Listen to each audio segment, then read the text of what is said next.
Perhaps we need some outside universal threat to make us recognize this common bound.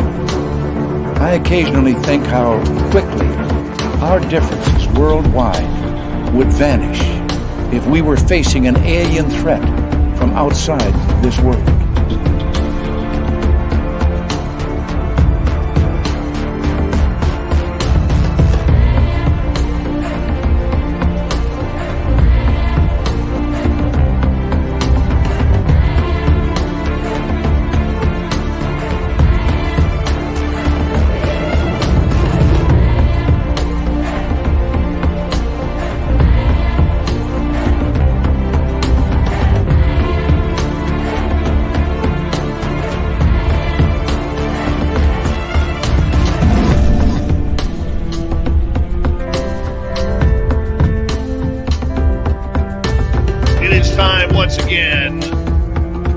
Welcome in all spooks and spoils, ghosts, goblins, hauntings, and everything in between, because it's Merle night here on Spaced Out Radio.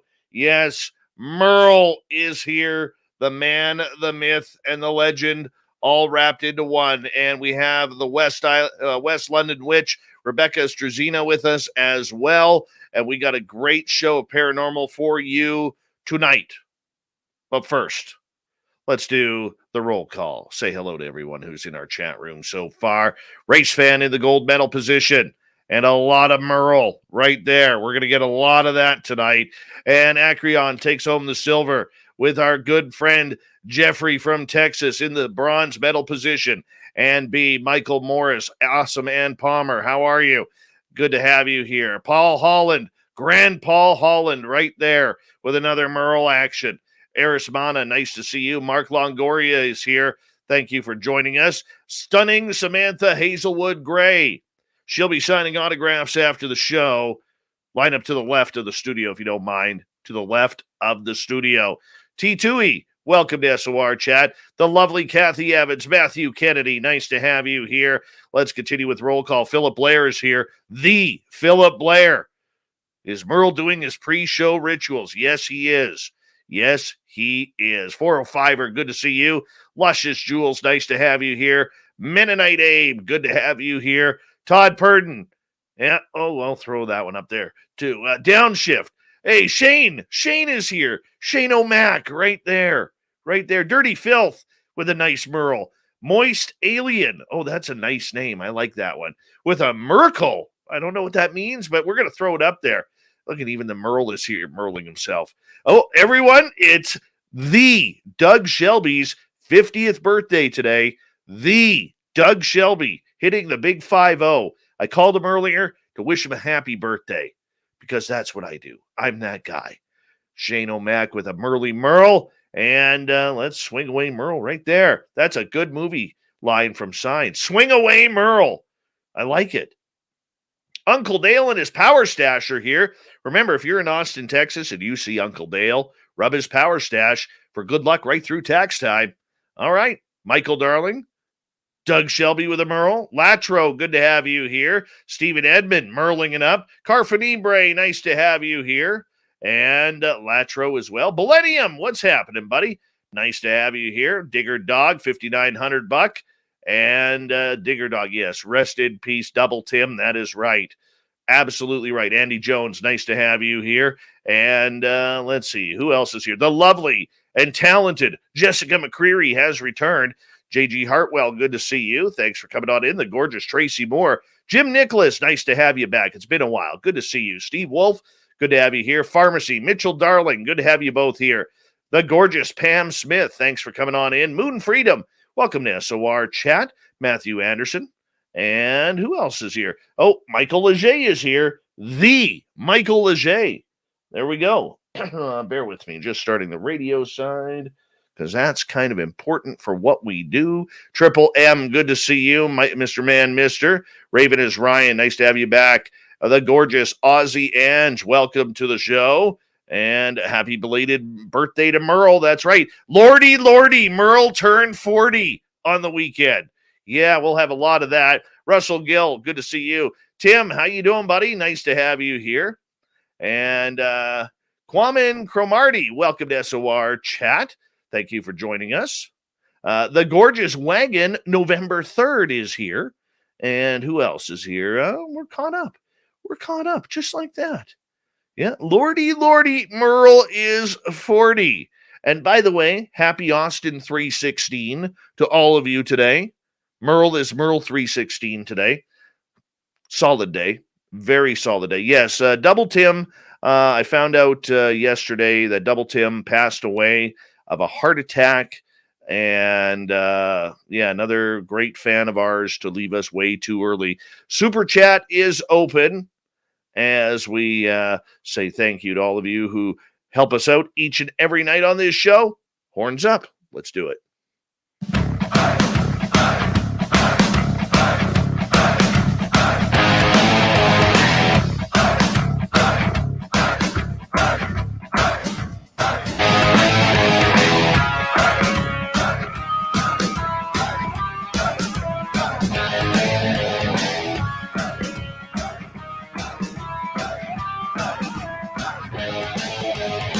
From the mountains of British Columbia to you listening around the world, this, my friends, is Spaced Out Radio.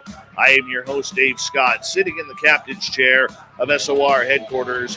We welcome you to tonight's show and our terrestrial affiliates around North America, digitally on TalkStream Live, Revolution Radio, and KPNL. All of our archives are free. Join us at youtube.com/Spaced Out Radio. Do us the favor, hit that subscribe button. You can follow us on Twitter at Spaced Out Radio, Instagram at Spaced Out Radio Show, and on TikTok at Spaced Out Radio. Our website is spacedoutradio.com. We have a plethora of features for you, including Rockin' Out Bumblefoot, reading Shirky Poo's Newswire. Check out our swag as well. Tonight's show is brought to you by Chive Charities. Help make the world 10% happier by visiting Chive Charities today. You can find them on our website. It is a big night of paranormal tonight as Merle 316 is in the house from the Paranormal Road Trippers, and it is Ghosts of the Great White North with special guest Rebecca Struzyna. We'll get into the West London Witch in a moment's time. Then in hour 3, we will be joined by our main man, the Swamp Dweller, telling us another spooky story, along with our good friend, the fedora-wearing John Hudson, coming in for the UFO report and Shirky Poo's news as well.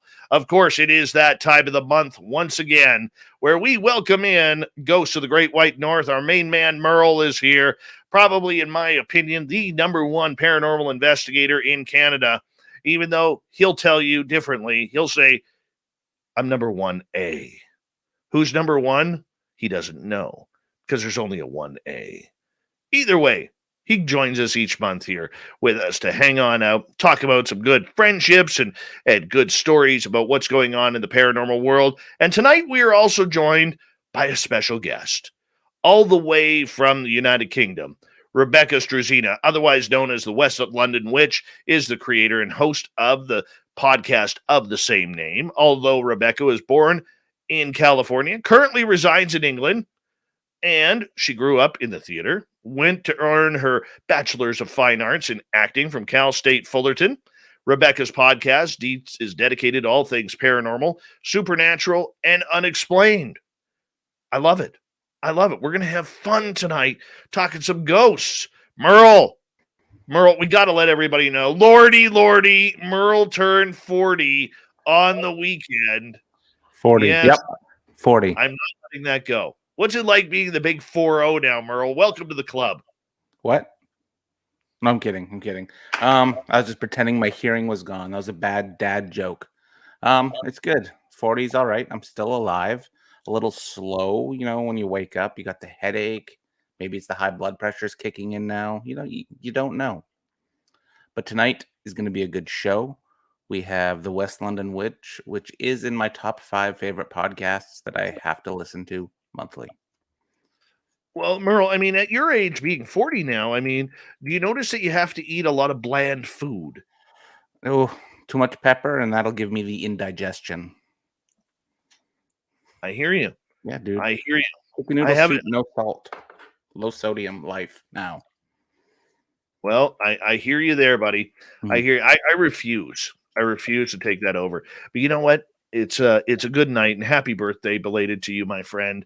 You Thank know, you. and all the best wishes to you, and thank you for not only being one of my best friends on this planet, but also being, like I said, probably the top paranormal investigator in Canada. Ooh, And you just keep moving on up, Merle. You that's a keep tall moving on order. up, and you know what? Hey, to be the man, you got to beat the man. And right Ooh, now, you're the man. yep. Fair That's enough. it. So I'm surprised that Rebecca Struzyna, all the way from the United Kingdom, where it's about 5:10 in the morning as we speak. All right. I mean, her hair is immaculate this morning. Immaculate. Now I'm not. that's either you got up at like 3 o'clock in the morning to do your hair, or that's a wig. Let's just be Oh, honest. Which one is it? I'm going to be really honest with you. It's actually because your guys' clocks have gone forward, so it's 4:10 in the morning Oh, here. shoot. Oh, Um, gee. so So I'm you've been not. up since No, no. I did my hair before bed. I'm not going to lie to you. I did it before bed. I wasn't going to come here and hang out with you guys and look at disheveled mess. So I put in well, a that's little why we extra have effort Merle for here. y'all. Hey, that's why we got this guy right here. You know, disheveled No, mess wait, no right way.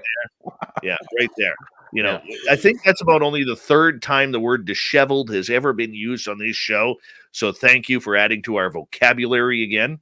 I No worries. appreciate it. I'm Merle, here why for don't you tell us a little bit about your good friend Rebecca here? What's she all about?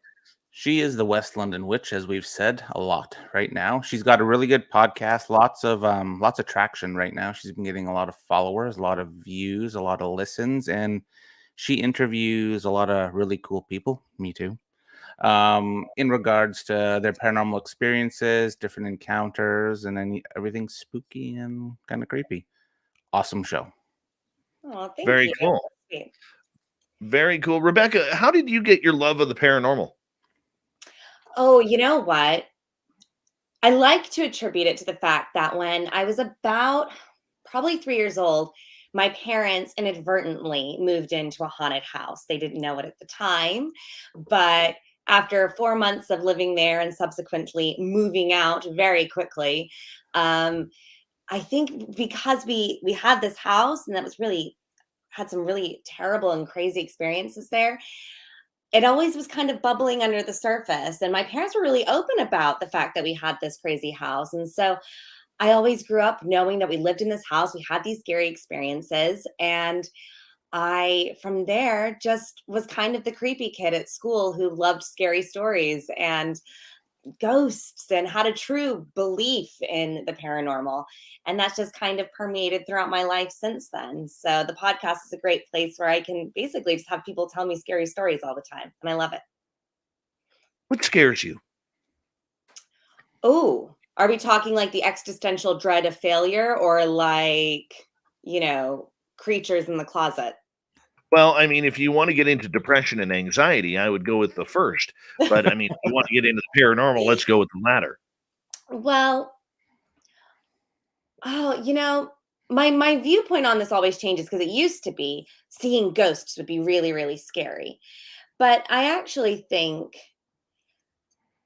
not being able to say what it was is actually the unknown is probably more scary than being able to say, well, actually, I know exactly what that was. And I think more than anything, being taken off guard. But my favorite thing, I love haunted houses because I think there's nothing more vulnerable than being in your home somewhere where you're supposed to feel comfortable and relaxed and being scared. There's kind of like you don't have an escape from whatever's going on. So I think haunted houses are probably my favorite thing because I love and hate that juxtaposition of being home and safe and yet totally terrified. What was your first experience in a haunted house growing up? So when I was about 3 years old, we had So I was born in England and we lived in California, and we moved out there when I was about 18 months old. My parents moved to my hometown where I grew up, Bakersfield. And they bought this beautiful house in downtown. It was this old craftsman style home.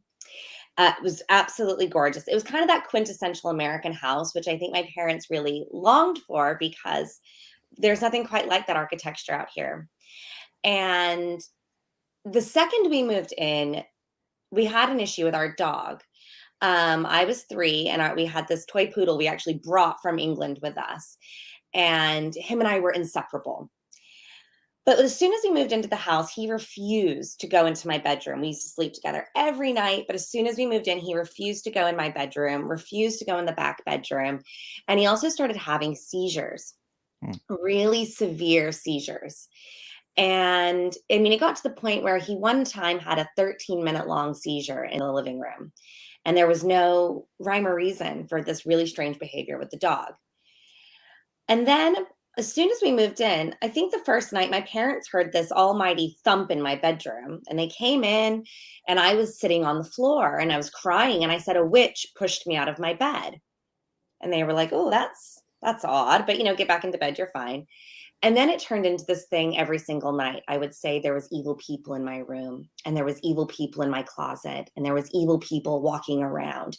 And it was a really just strange terminology for a 3-year-old, evil people. Like, where do you get that? And, at first they made a joke out of it. Like, oh, Captain Hook is gone. Maleficent's gone. Everything's fine. Go to sleep. But as time went on, my parents started feeling like, ooh, this house doesn't feel quite right.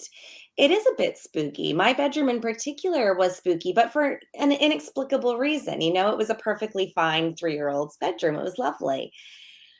There was also this feeling in the kitchen, this very profound feeling that there was someone standing behind you watching you wash the dishes or cook dinner.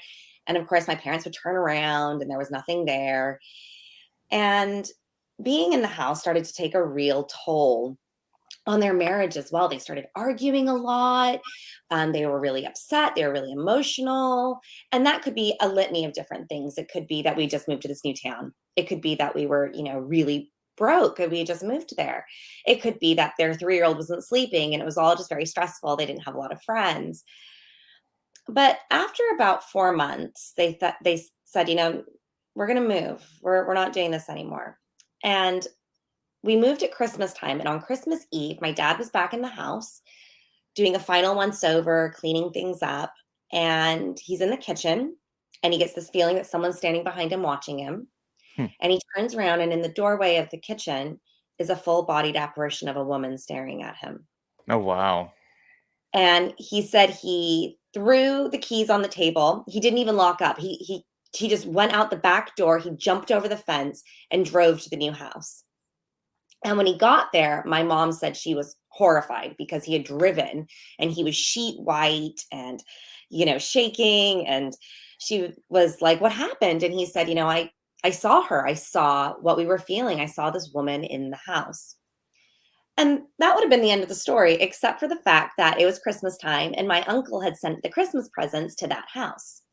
Oh. So a month or two later, my mom goes, knocks on the door and says, hi, we used to live here. I think my brother sent the Christmas presents here. And the woman said, yeah, he did, but I didn't know who they were for. I sent them back. But I've been doing a lot of work on the house. Do you want to come in and have a look at it? And my mom said, oh, of course I do. I'd love to see it. So she comes in and the house looks great. They've done all this work, wonderful renovations. And the woman sits my mom down on the sofa and they're having a chat. And the woman looks at my mom and goes, this house is haunted, right? And my mom didn't want to say, oh, yeah, I knew it was haunted. That's not something you say to someone who's just bought and renovated and is, making this their dream home. So my mom said, well, it wasn't the most comfortable house for us, but, I don't know. And the woman goes, no, this house is haunted. It's definitely haunted. But the spirits that are here, they like us well enough. And my mom was shocked. And she said, the worst room is the middle bedroom, my son's room, which was my bedroom. And she said, he complains about evil people in his room and about evil people in the room. Same terminology. And he was my age. He was actually, I was 3, he was 4. And there's evil people in the room and there's people walking around at night. But, I think they're happy with the construction we're doing. And I think things are going to get better. And that could have been the end of the story, except I grew up in a very, very small town. And I grew up doing theater, and everyone's in the basement of the theater one day telling ghost stories.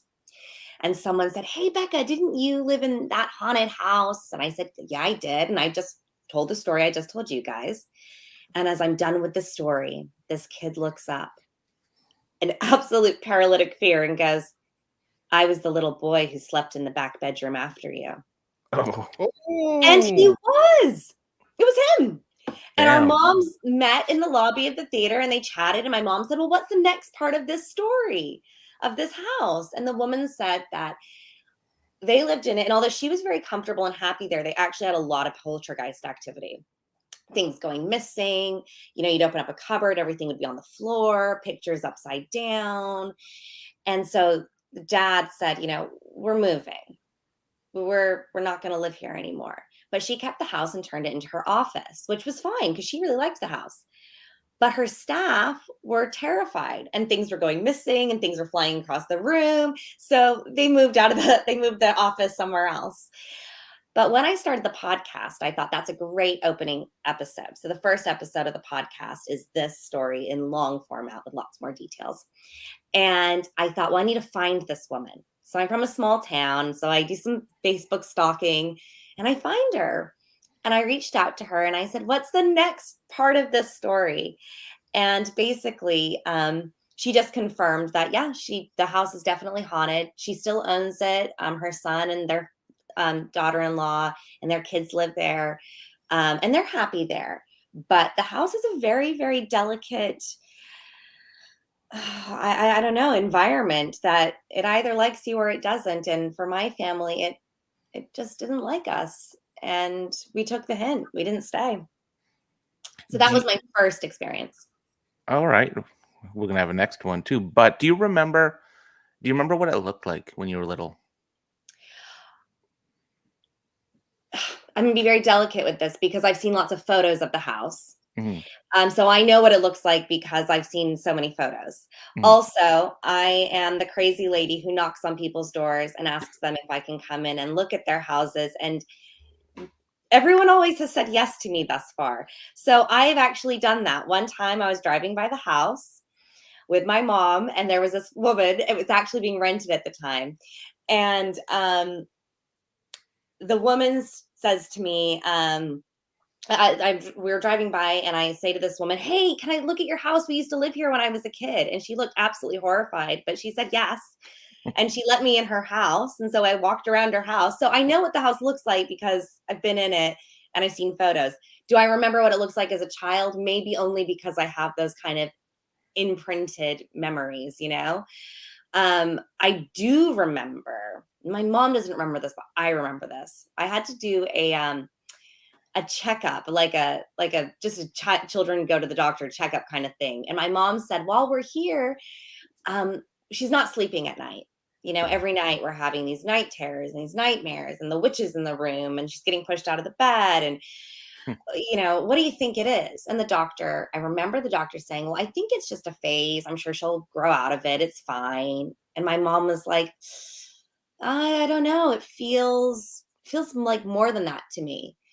And the doctor was like, "Well, do you think there's something more going on in your house?"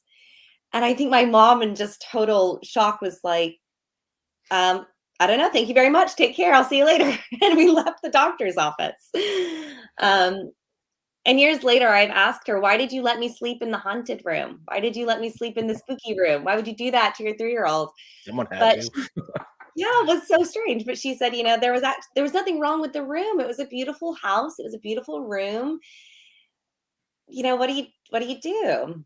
Can you still see the witch if you think about it? The spirit.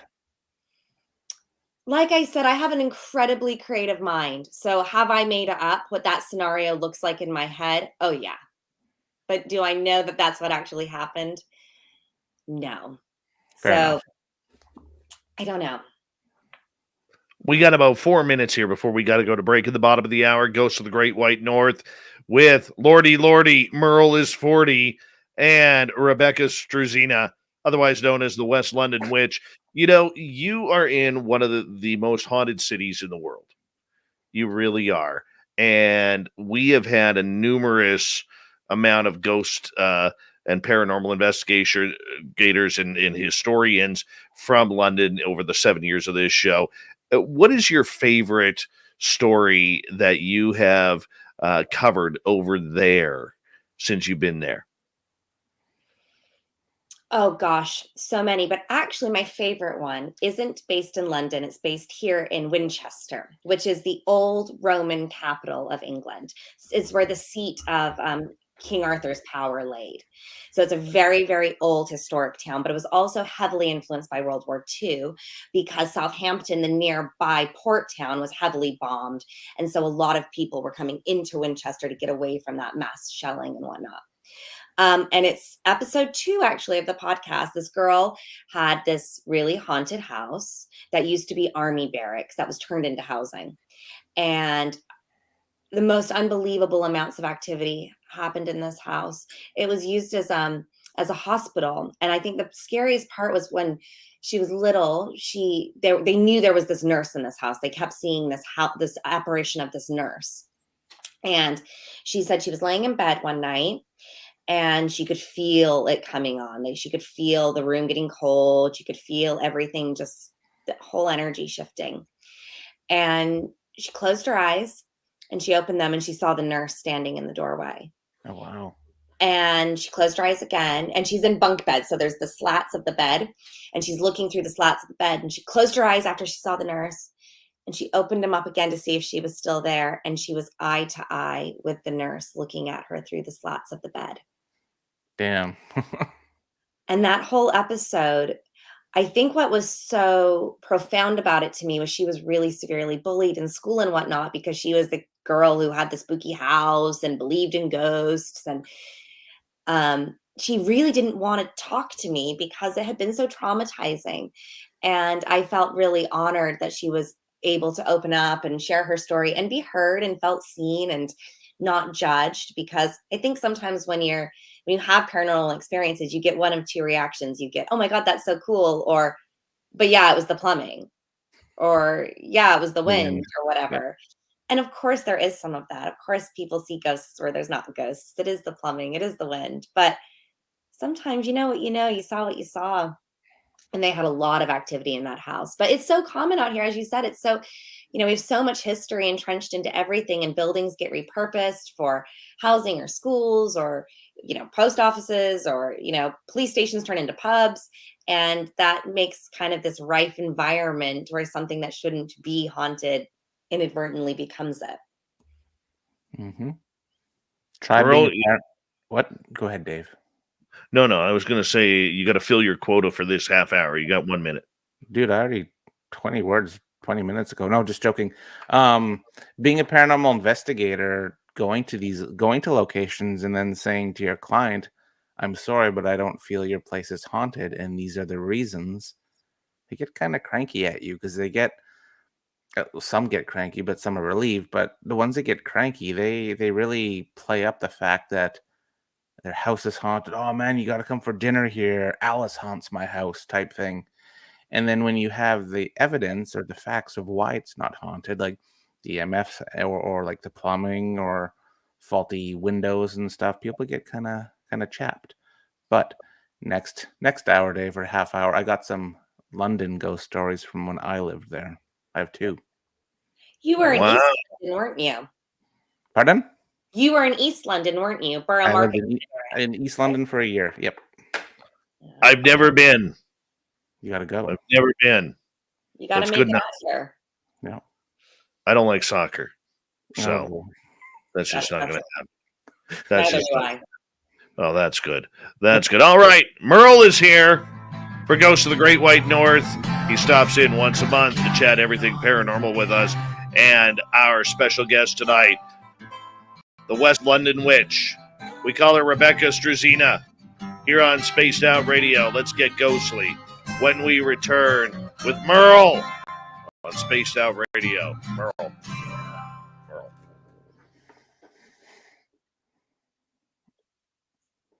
All right, we're clear. Awesome. But we're still live on YouTube. Yeah. Do you know Simon Entwistle? Me? Yes. No. Oh, you need to have him on your show. You will send me a million thank yous after you have him on your show. And do he you does. know him? Yes, he's been on our show like 5 times. Would you be able to make an introduction? Are you on Facebook? Yeah. All right, let me add you here. Yeah.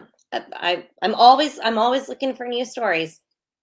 Simon does a paranormal ghost tour all around London, and he is very well up, and he's a storyteller and a folklorist, and he's got the most beautiful voice you have ever heard, and he's been on BBC a number of times telling the folklore. Like the first time I ever interviewed him, I had him on to discuss the ghosts of Jack the Ripper. Amazing. Yes. Yeah, he's phenomenal. Oh, that would be fabulous. Yeah. That would be great. I just added you on Facebook. Send me a reminder. I'll get them. That would be great. Thank you so much. Yeah. I didn't realize it was your birthday. It was on Saturday. The big 4-0. Say it, Dave. Happy Just say it. birthday. Yeah. Lordy, Merle is 40. I've heard that about 17 times a day. The day before my birthday and up until today. But it retires tonight, right, Dave? No. Oh, God. I've got 361 more days. Yeah. I'll mute you. And then you got to find something that rhymes with 41. No, then I'll just give up. Yes. Yeah, no, it was good. Had a surprise party put on. So, yeah. Which I wasn't invited to. You got to talk to Sandra. She planned it. So it was fun. It was good. The girlfriend put it on and everyone was there except Dave.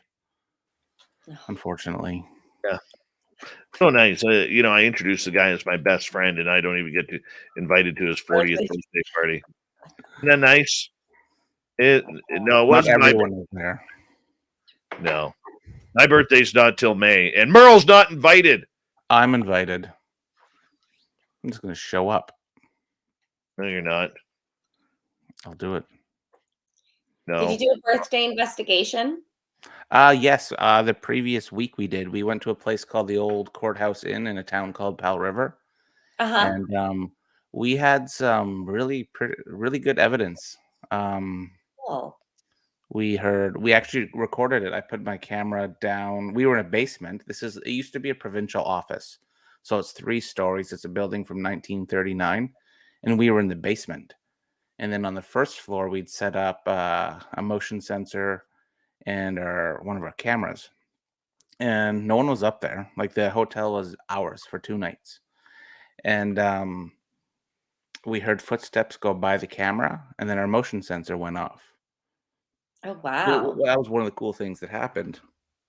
And the room that this happened in is alleged one of the haunted rooms of the hotel. The door opens on its own, not just clicks open, but you can hear the actual old doorknob turn and then open. It was neat. And we experienced that too. When we were on the main floor, we heard that happen and we're like, oh crap. Went upstairs and the door was open. So, wow. A lot of cool things happened. Yeah. It was fun. Hey, Rebecca, I've sent you Simon Entwistle's Facebook contact on Messenger. Thank you so much. I really appreciate that. It's really kind of you.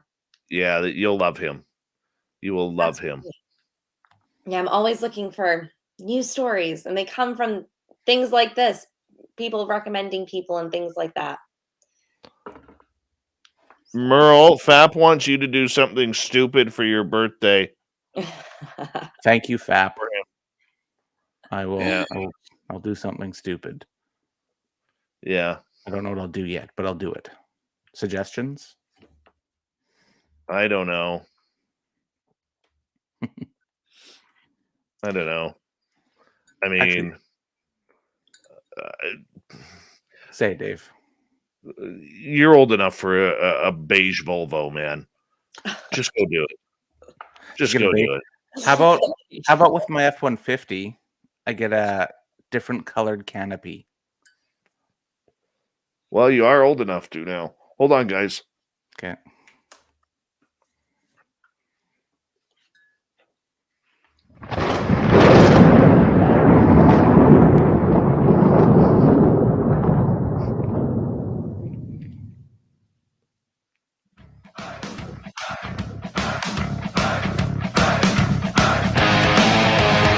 Second half hour of Spaced Out Radio is now underway. Good to have you with us. My name is Dave Scott. Very much appreciate you guys hanging on out with us. Talking some ghosts tonight. Want to remind you that if you missed portions of this show or others, check out our free archives at youtube.com/Spaced Out Radio. Do old Davey the favor. Hit that subscribe button. Our website is spacedoutradio.com. We have a plethora of features for you, including Rocking Out to Bumblefoot, reading Shirky Poo's News Wire. Check out our swag as well. Follow us on Twitter at Spaced Out Radio, Instagram, Spaced Out Radio Show, and on TikTok at Spaced Out Radio. Ghosts of the Great White North happens once a month here in the middle of the month, where my main man Merl comes on in to discuss all things paranormal. We got a special guest tonight, all the way from the United Kingdom via California, Rebecca Struzyna, known as the West London Witch. Welcome back, both of you. Thank you. Thank you for having us. Yes. Yes. And if you're just tuning on in, this past weekend, Merle hit the big 4-0. Lordy, Merle is officially 40. There we go. All right, let's get some ghost stories from the United Kingdom. Merle, take it away. Sure. So I have 3 for you, things that happened. Off air, we were just talking about, I lived in the UK. I lived in East London for a year. And one of the first full body apparitions I ever saw in my life happened there. I was staying at this hostel / flat, I guess they call it over there, apartments in North America. And it was from the 1800s. It used to be a brothel. It used to be a pub. Then it went back to a brothel, like Jack the Ripper-y type time. Then it was a hotel. Then now it's a hostel. And everyone said, kind of avoid the 3rd floor. Everyone said it was haunted. And I didn't think much of it then. And when I was coming home from work one night, I went up to the 3rd floor to use, basically living in a hostel, a short-term apartment. It would be the only clean washroom at the end of the night because people don't want to go up the stairs. There's no elevators in those type of buildings. And I go up to the 3rd floor, and then I see this woman, would it be Victorian era, Jack the Ripper? Yeah. Type, I guess, prostitute dress. It was like a long mint green dress, and she had like Irish orange hair, very curly and long, just like you see in the movies. And she looked at me and then just flipped the skirt up, and I was like, what the WTF? And I didn't process that because I was coming home from work sober. I worked at a pub, but I didn't even have a lick of alcohol that night because it was a work night, or school night, I called it. And I kind of shook my head, and then poof, it was gone. And when I went to go tell the manager downstairs the following day, I'm like, has this ever happened? And he's like, oh yeah. So I guess that was a constant occurrence at this place. Did she look like flesh and blood? Like, It looked like I'm talking to you or Dave, like it like a full body apparition. It was like bright and vibrant. Then it was gone. I was on no drugs, no alcohol, and I'd already been into the paranormal when I lived there. I just kind of was doing my other thing there.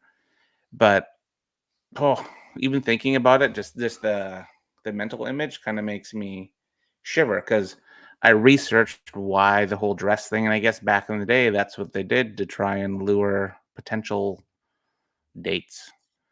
And I declined because I'm not into that. And then coincidentally, a couple weeks later, I was coming home from work and I went down one of the alleys in the older part of East London. Well, it's all old. And I kind of felt uneasy and I felt something grab my back and just push me in the alley. I'm like, oh great, I'm gonna get mugged. Why did I take the alley? It was right after London Bridge, to be exact. Like right when you cross that, there was a little alley. And I looked behind me and there was nothing there. And then I met up with my friend on the other side. He was calling me over because it was close to where I live. And that was the first time I probably would have been touched by, I guess, that would have been a ghost, in my opinion, because nothing else touched me. It actually pushed me to where I almost fell. So those are a couple of my spooky England stories, Dave. And how about for you, Rebecca? Anything juicy in the paranormal happened to you? You know what? This house is pretty spooky. This is an old, they think it's Victorian cottage.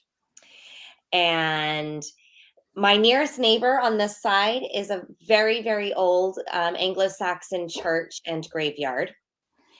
There is water running on all four sides of this house because this whole area is fed by streams. I'm actually in Winchester down here because we moved right after in July, but I still work up in London. And this cottage, if you look at the outside of it, it's on our Instagram. It looks like the quintessential like Hansel and Gretel witch in the woods cottage. It kind of has that just spooky vibe when you just look at it. But this house has a lot of very spirited things happening in it. When we first moved in, in our office, there's 2 wall sconces on either side of the computer. And it was the first time I'd been in the house by myself. And I was editing an episode of the West London Witch. And I had everything on loud, which I don't usually do. I was just doing a rough edit. I usually am in headphones. But because no one was here and I was just doing a rough edit, I had everything running quite loud. And it was, I was editing this episode. And in the episode, the storyteller was saying, my name is Ruth and I'm the woman buried in the basement. He was talking about an EVP session. And as this happens, this wall sconce on the right-hand side gets like this low frequency, like buzz, like a flicker, but kind of like a buzzing flicker. Now I pulled out my phone because I had just had the electricians here the week before. So I was like, I'm going to send this to them. I want my money back. They didn't fix the light. So I'm recording it for like, purposes of I'm going to go after the electricians for not actually fixing the electrics. And then as it's kind of proceeding, I just get this really horrible vibe, like I'm not alone. And I look down at my dog and my dog is looking up at me wide-eyed, absolutely terrified. And I just say to the room, is there someone here? And the light goes off and back on again. And I say, okay, if there's someone here who'd like to talk, can you turn the light on and off? And it does. Light turns off, light turns back on. And of course, this is filmed. It's all on Instagram because I was filming it to get at the electricians. And as soon as that happened, I just thought, oh God, that's quite scary. We've literally been in this house a week. And so I took the dog, I left the room. And that room up there is quite, it has an energy. We always have butterflies in that room, which I think is quite a nice thing. I think that's quite a sweet kind of sign of the other side. But dead of winter, you'll have butterflies in there, even when all the windows are closed. I don't know how they're getting in. And they're not moths. They're big old butterflies. We've had things where, out of the corner of your eye, you see things. A few months ago, I was taking laundry upstairs. You know how you can kind of see through the crack in the door when the door is open, and the bedroom light was on, and I'm looking through the crack in the door and I saw this woman sitting on our bed. Oh. And like an older lady, like in her nightgown. I couldn't see the front of her. I could just see the back of her. And she was just sitting on the bed. And as soon as I saw her, I think maybe she sensed that I could see her too. It was almost like we freaked each other out because the second I blinked, it was gone. And it was almost like we were both startled. There's nothing in this house that feels dark and scary, but there's definitely a vibe. And we've had friends who do not want to stay in this house. We had some friends come over and we told them about the lights flickering, about the butterflies. And the boys were upstairs in the office in that room playing video games late at night. And all of a sudden, all the electrics in the room just start freaking out. The projector starts going, the Xbox starts doing weird things, loading in and out of games. And then all of a sudden, there's this big butterfly flying around the room. And our friend was absolutely terrified. Well, they went to bed that night. And I guess in the night, my fiance Kyle gets out of bed and he's walking around the side of the bed. And apparently I sat right up in bed. I stared at him completely wide-eyed and started. Kyle said it was a roar, like a guttural roar screaming. And then he said it was like The Exorcist. I was just flailing and, like moving all around. And so he held on to me and was like, it's me, it's me, it's me. But of course, our friends are in the other room, staying in the house, already terrified. I had obviously had this night terror. And the next morning, we were like, how'd you guys sleep? And they were like, no, well, we didn't sleep. Your house is absolutely terrifying. And we had offered them the cottage for a week while we were out of town. We're like, you can come down, enjoy it. They have never been back to the house since. They're like, that house has weird vibes. So, I think just living in these houses that are so incredibly old, people, I mean, it would be remiss to think that people didn't die in this house for whatever reason. People were born in their homes, they died in their homes. That's just how it was. And I did ask before we moved in if there was any stigmatized events I should know about, but the laws out here are not like they are in California. They don't have to tell you anything as long as there's been one sale in between. So I'm sure that people died in this house, probably not brutally or anything like that. But I also think being so close to the cemetery, I mean, it's literally our nearest neighbor. I think maybe sometimes things just kind of end up in this house. And with us talking about the paranormal all the time and being quite receptive, I just wonder if sometimes things pop in to see what's going on. So, yeah. You're like a ghost hostel. I kind of think kind of like a railway station. Sometimes it feels like Grand Central in here because nothing feels terribly grounded, but there's kind of an ever-present wave of folks coming through. Do you feel doing? Oh, sorry, Dave. Go ahead. No. I mean, hey, if it's your quota time. Okay, I'll get it out of the way right here. Do you feel you doing your shows and the genre you do and talking about it all the time, talking about the dead, could attract the ghosts maybe from your neighboring cemetery? Or do you have any connection with the afterlife? Do you practice with that sort of stuff? I don't practice anything that has to do with the afterlife. I know people do. They do necromancy, and that always has like a really scary terminology. But even things like Ouija boards and things like that, I don't do that. I would never do that in this house because I don't know what I would unleash, and I have to live here, so I'm definitely not going to do that. I do think, though, there is that law of attraction. I do think I'm very sensitive as well to all sorts of different energies and things like that. So I think that when that kind of beacon is on, it does attract things to you. And I absolutely think, talking about the paranormal all the time, that probably doesn't help. It's kind of like being on an airplane and you hear someone kind of like the row next to you talking about, dogs or your favorite sports team or something. You're all of a sudden piqued and maybe you might pipe in with something just because, you kind of feel like the door is open. They're already talking about it. And I wonder if that's something that might be going on in this house as well. So, yeah, I definitely think the door has been opened by by me, by the genre, by the show, by everyone else bringing their own stories into this house. Because Hmm. from all over the globe, I interview people, and all their stories come into this home. So it's kind of an interesting mix of people and energy and things like that. When you look at everything that surrounds you in your area and the buildings are as old as they are, I mean, at times with what's happening to you, do you feel yourself getting sensitive to the ghosts and being able to maybe feel what they are saying or feel the walls talking or the trees or the brick sidewalks? Do you feel that? Well, I think in London in particular, it's so overly stimulating, anyways, with just the living, between the planes, and the trains, and the cars, and the boats. And, I feel London is an incredibly overstimulating place. So I lived in London for 7 years. And for me, I always tried to get out into like the royal parks and whatnot to try and reconnect and ground to something that wasn't skyscrapers.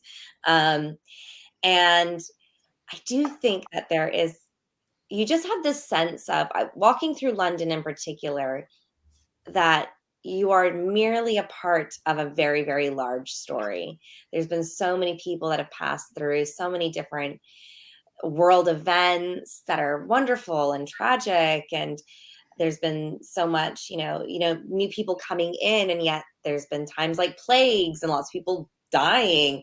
And so I think that I think that maybe it's not so much listening to having the trees talk to you, but more just being aware that you're just a really small part of a very, very big thing. And I think that's probably the same for most big cities, whether it be Milan or Paris or New York City or wherever.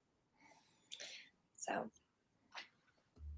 Do you believe then that the newer generations, from before you and now after you, are actually paying attention to this extremely unique situation of paranormal that literally surrounds everyone?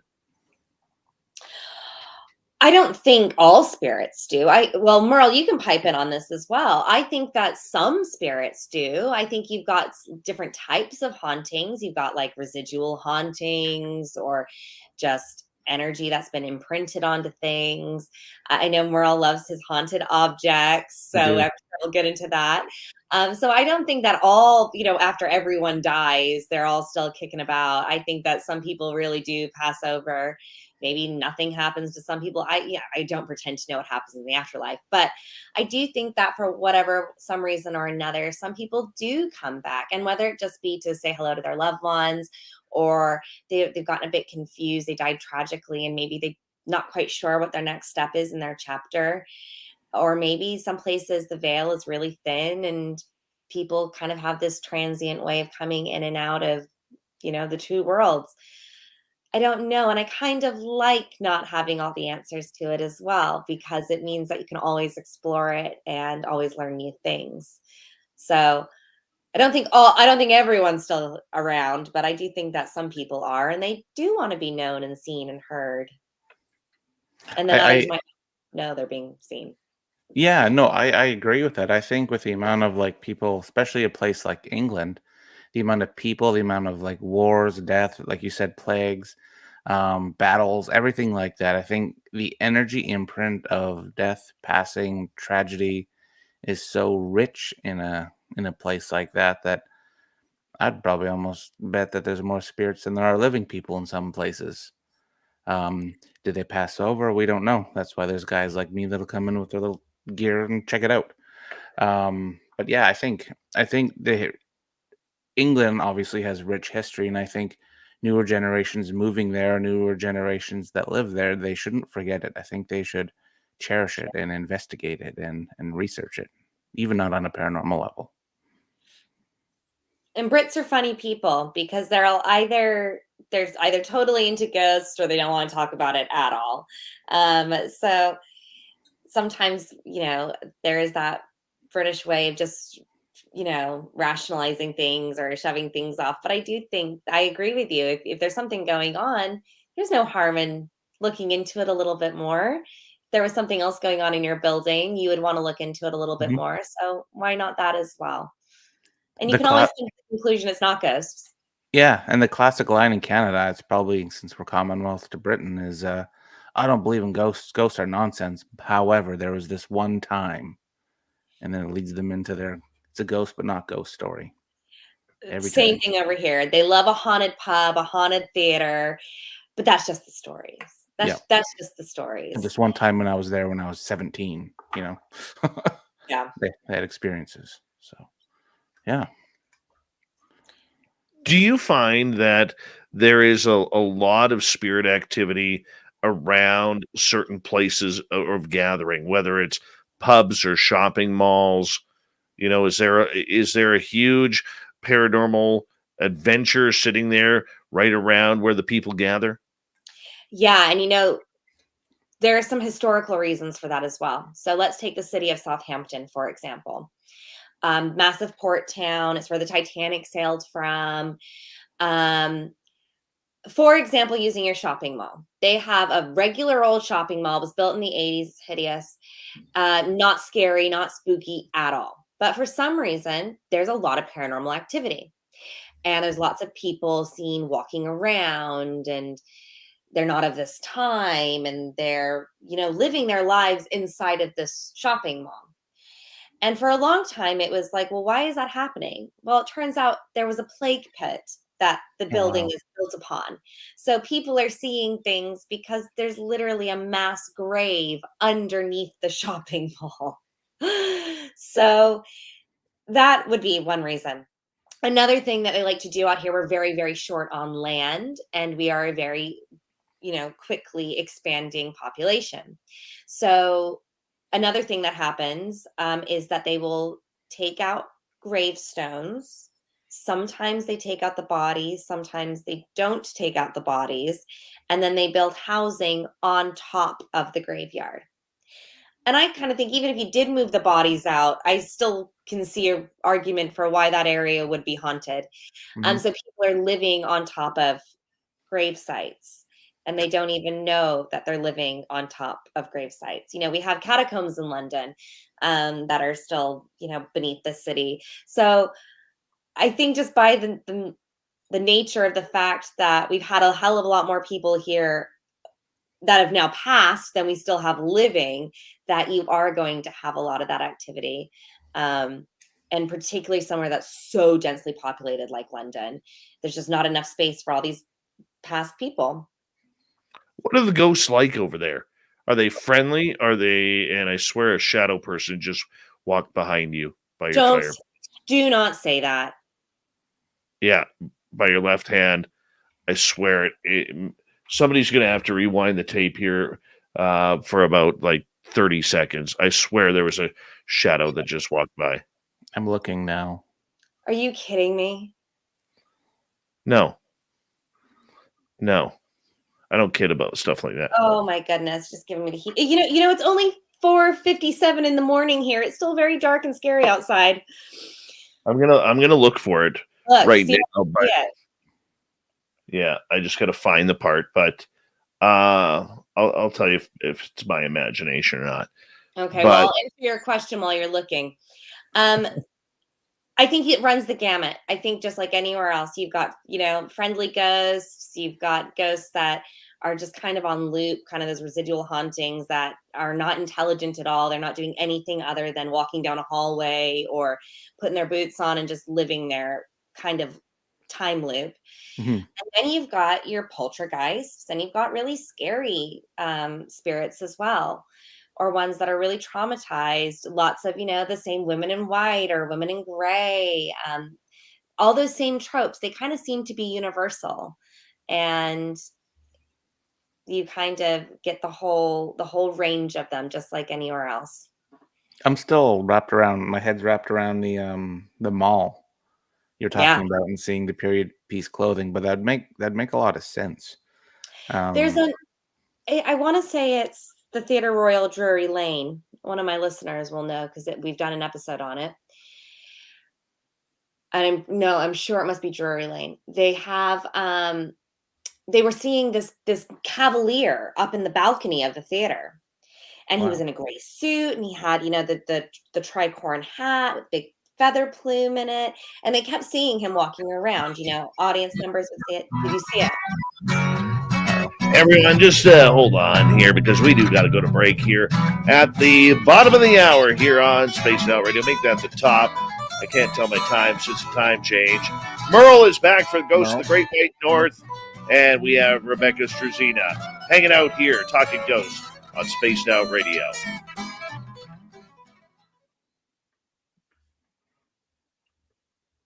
I am looking right now. Ooh. We don't usually have things happen in this room. I've come down into the living room. As you can see, Merle, you've not seen this room. No, there's no guitars this time. No guitars this time. I thought that was a bit extra for 4 a.m. I didn't think I needed that. But what I was saying was... On the replay, it's not showing anything. But you saw it in the moment. I swear I saw it. But on the replay, it's not. What did it look like? Just a quick shadow, boom, gone. 1 second, if that. I don't know if any of our crowd saw that. I'm not seeing it on the replay now. How weird.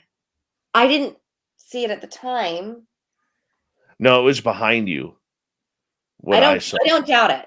Do not doubt you. Hold on. I think I just found it. So, hold on. So your hand comes up. Okay, your hand comes back. And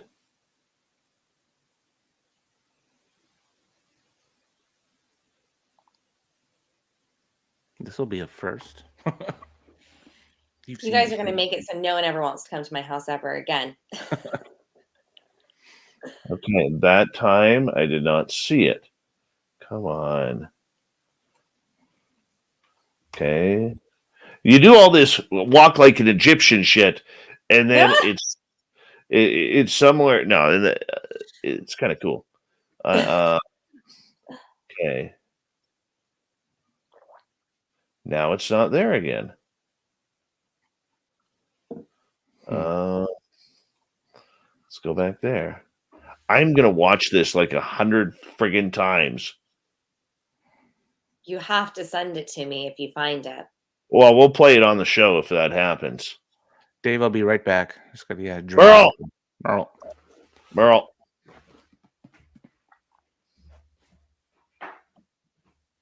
How tall was it? Was it the full-bodied height? Just above, head above, kind of in between the picture and the fireplace mantle. So I'm gonna try from about there. I'm gonna find this goddamn thing. I've got a big screen right here. This is what I'm looking at. I'm intrigued.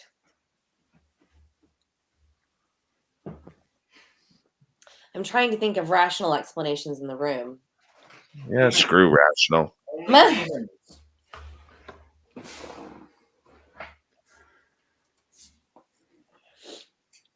I would say it was something driving by, but I mean, it's absolutely pitch black outside.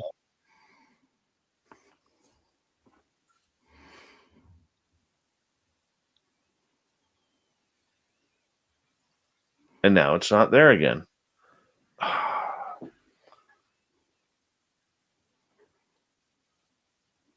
Was it a shadow? Did I make a shadow? It wasn't from you, though. Hmm. No, it was while you were talking. I don't know. Maybe it was my imagination. I don't know. Hi, Margio. How you doing? Peppa H. Nice to see you. Al Menial. How are you? Maybe it was a little back. Maybe a little further. A lot of viewers tonight. What are we at? We're at 142 right now. Just on YouTube. Yeah. Oh, well, I'm going to just continue playing. That's going to piss me off. It's going to piss me off. Yeah, I know where it is. So it's right before the break. Dave, do you get a hard copy of the video, or does it just go right to YouTube? Just goes right to YouTube. Okay. Davey Wavy. Brazelhoff, the man who loves the reverse headstock on guitars. Yep, there he is. Giving a little Merle right there. Lordy, Merle is 40, people. Just letting you know in case you haven't heard yet. Bigfoot, Michigan Rob, how you doing, buddy? Hold on. Let's see who else is here first.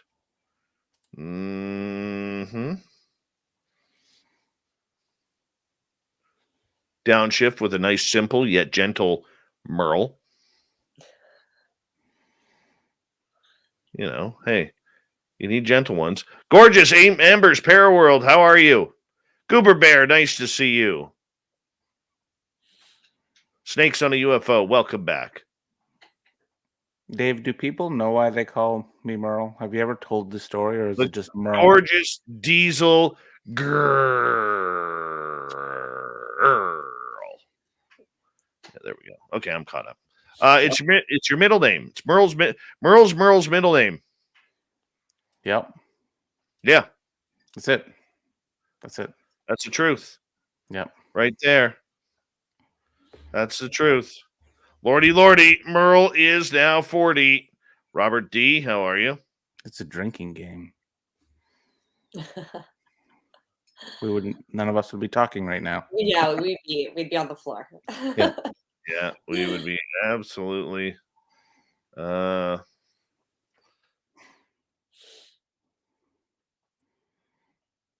that's the Shane you spoke to on the phone the other day. I know. Okay. I know. He looks like a Shane. Oh, you're listening to Spaced Out Radio with Dave Scott. Follow Dave on Twitter at Spaced Out Radio and on Facebook, Spaced Out Radio Show. Here we go with the second hour of Spaced Out Radio tonight. And yes, Shane does look like a Shane. We're just going to clarify that. All the audience out in Radio Land will be like, who's Shane? Who's Shane? You can tell. Oh, Shane works with Merle. That's what it is.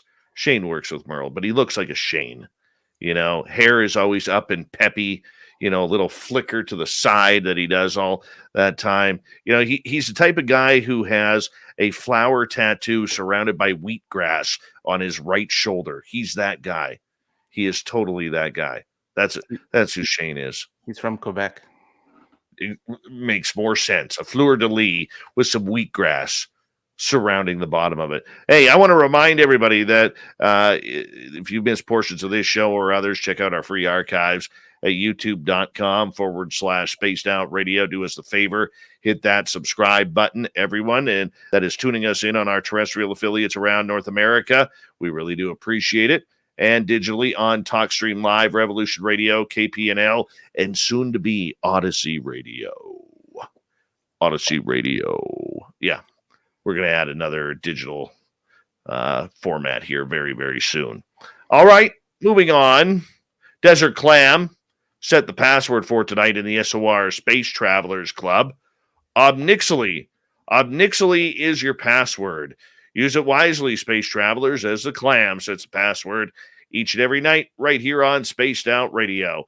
Website, spacedoutradio.com. Plethora of features for you, including rocking out to Bumblefoot, reading Shirky Poo's Newswire. Check out our swag as well. Follow us on Twitter at Spaced Out Radio, Instagram, Spaced Out Radio Show, and on TikTok at Spaced Out Radio. Man, I feel like I'm all over the place tonight. Why? Well, we celebrated Merle's 40th birthday this weekend. Pop goes the Merle, people. Pop goes the Merle. As we are talking Ghosts of the Great White North. Our great guest tonight, Rebecca Struzyna, otherwise known as the West London Witch, up at the witching hour, talking with us from the United Kingdom. Merle, Rebecca, welcome back. Thank you. Hello. I guess it's St. Patrick's Day for you over there. Oh, gosh, it is. That means nothing in England. We don't do anything for it in England. It's a much bigger deal in the U.S., and I don't know in Canada, but it seems to just be kind of a non-thing here. which might tell you a lot about English-Irish relations. I don't know, but yeah, we won't be doing much out here. Let's get right to the paranormal stories here. All right. Thanks for dating things because, our radio stations take care of that. Appreciate it. And let's get right to the paranormal here. And for you, as we were talking right before the break, Rebecca, you walk around and everything is historic. Do you have a favorite ghost haunt there that you like to maybe congregate around, go research, or just you've heard a great bunch of stories about? I always, always, always recommend that people go to the Tower of London. For a litany of different reasons. One is a really, really, really well set up museum in the sense that they do free tours with the yeoman every 30 minutes so they can go through and tell you all the history, all the stories. You're not just kind of there not knowing what things are without context, but then you can go through it by yourself. So you go on your little 30-minute tour and then you can then go back and see, like, where Anne Boleyn was beheaded, or you can see the crown jewels, or you can look at the war museum.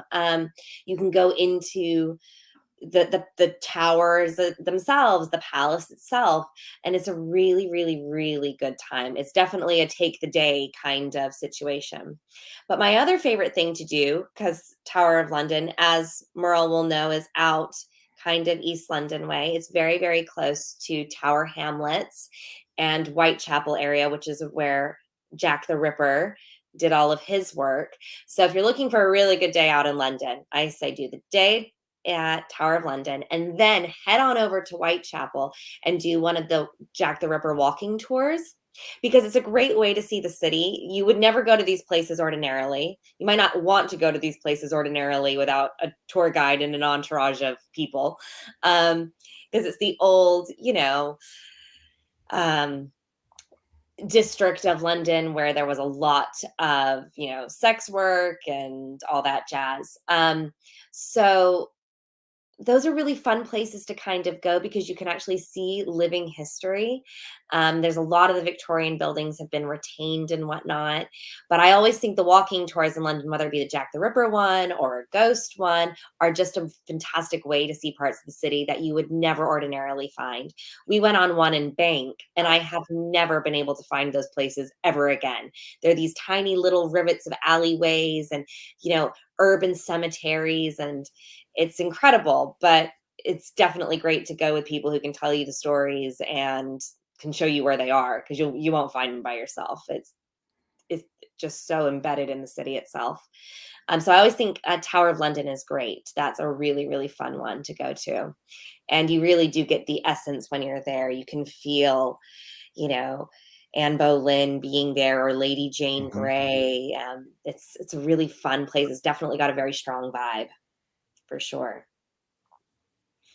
For those of us who've never been there or had that strong vibe where there is such historic hauntings, let alone not just no name, Joe Smith or Jane Smith who, lived in the 16th century, but for the popularization of it, does that energy you feel is it manifested often with the stories and the folklore that goes along with living in such an aged town? Sure. I think so. Say we talk about, Tower of London. Is some of it suggested to you? You know that these kings and these queens and these, royalty were held there, because Tower of London was used for royalty. It wasn't used for your general folk. Even Queen Elizabeth was held there as a child. There was the story of the two princes that went missing, and they actually found them many, many hundreds of years later, dead in a box. Is this power of suggestion? You've been suggested that there is all of this tragedy and sadness and majesty, and therefore you feel it in a certain way. Maybe I don't know. The power of suggestion is something we really can't ignore, that kind of confirmation bias, if you will. But just that sense of history, that is definitely palpable. And I don't know if that's because of your surroundings and your environment and what you're seeing around you, just that kind of visual stimuli, or if it's something that's deeper woven into the fabric of the city itself. I don't know, but it's definitely palpable. And like I said, you probably get that vibe from other big cities or even somewhere small and spooky. I don't know. But there's definitely probably some power of suggestion that's there as well. Who knows? Warwick Castle in England. That place gave me the vibes, man. I guess they say that there's a spirit that goes up and down the I don't know what they're called, like the circly stairs at the corners of the castle. I guess turret. Is that what they call it? Yeah. Yeah. Um and I found that out after being there, but when I was walking around and just touring the turrets kind of on my own, it felt like you're being watched. It didn't feel like you were alone when I knew I was alone in there. And man, the walls that or if you fly on the wall of those places, or even like the old torture chamber areas of all these castles, because they're all well equipped with like their own done out torture room with all these medieval devices that were used. Like they were all used. Some are replicas, but like that stuff must have so much energy imprints on them that they have to have spirits. They have to have some sort of communication. And I don't know if they let paranormal teams investigate those type of places. I've never seen it. You'd think you'd see it on the TV shows, but I've never really seen it. It's really hard to get into those historic places because they're in the National Trust, so they Mhm. actually belong to the to the country itself. So it's really, really hard to get in there. BBC and big publications, they're able to kind of go in there and whatnot. But yeah, it does kind of make it unattainable for smaller teams to get into. But you never know. Sometimes I've found with the podcast, sometimes just by asking nicely, some things happen. You do. um, yeah, and you do a lot of historic places, so you know what it's like to ask nicely and pray that they'll let you in. Um, but yeah, you're absolutely right. The energy is palpable, and you can definitely have a sense and a feel that you're not alone for Mhm. sure. What would be your bucket? Because you've interviewed a lot of people, a lot of teams, a lot of ghost hunting, and like a couple of your shows. The last three I really enjoyed actually. But what would be your bucket list of places to investigate and why? Oh, Two. Just looking for two. two. They're actually both in my hometown, oddly enough. I definitely believe you don't want to forget where your roots are. One of them is one of the high schools in my hometown. There is so much history and folklore surrounding it, which I'm sure has been bolstered by teens, myself included, telling great ghost stories about it. But it's called Bakersfield High School, and it used to be and pardon me if I get the history wrong, because like I said, the folklore is astounding. But it used to be, I think, well, they say it was a hospital at one time, and there's a crematorium that's down in the boiler room of the theater. And there's been so much haunted activity there. And they said that this couple, they were kind of a Romeo and Juliet situation. They weren't allowed to go to prom together, and they jumped off the back of the bleachers and had an untimely end. And there's all sorts of paranormal activity purported to go on there. Mhm. Um, and I'd love to give it an investigation and see what's true and what's not, and where the history matches up and where it doesn't. So that's one of them. And the other one, there's a haunted hotel in my hometown, but they've not been very forthcoming with talking to me, which is not usual. Hmm. Help a local girl out. But that's one that has a lot of myth and lore and legend connected to it. Handprints on the walls that they try to scrub away, and they're still there, and people being seen in the hotel rooms. I love hotels. I think hotels are fascinating for paranormal activity, because you got so many people coming in and out of them and whatnot. So those are two that I'd really like to do. And there's another one. We stayed at Sierra Sky Ranch in Yosemite in Oakhurst, and we had a really crazy paranormal experience there. That's on the show. And I'd love to go back. We didn't know we were there staying as guests. We had no idea it was haunted when we rented the room, but now I would love to go back with the mind of doing an investigation. I would not go back for the mind of having a good night's sleep, because that was definitely not what happened. What happened? Oh gosh. So we went up to Yosemite and we got a really good deal on this hotel room. And I was a bit sketched out because, as most people know, tourism in California is not cheap. And we get there and it's beautiful. It's this beautiful ranch, style hotel. It's absolutely gorgeous. But as we're checking in, the guy was so funny. He was like taking on this really extensive tour. This is where the coffee is. This is where this is. He showed us to our room. It was really cute. And as we get to our room, he's like, I don't usually tell people this, but this place is haunted. And if you go on YouTube, you will see all the evidence.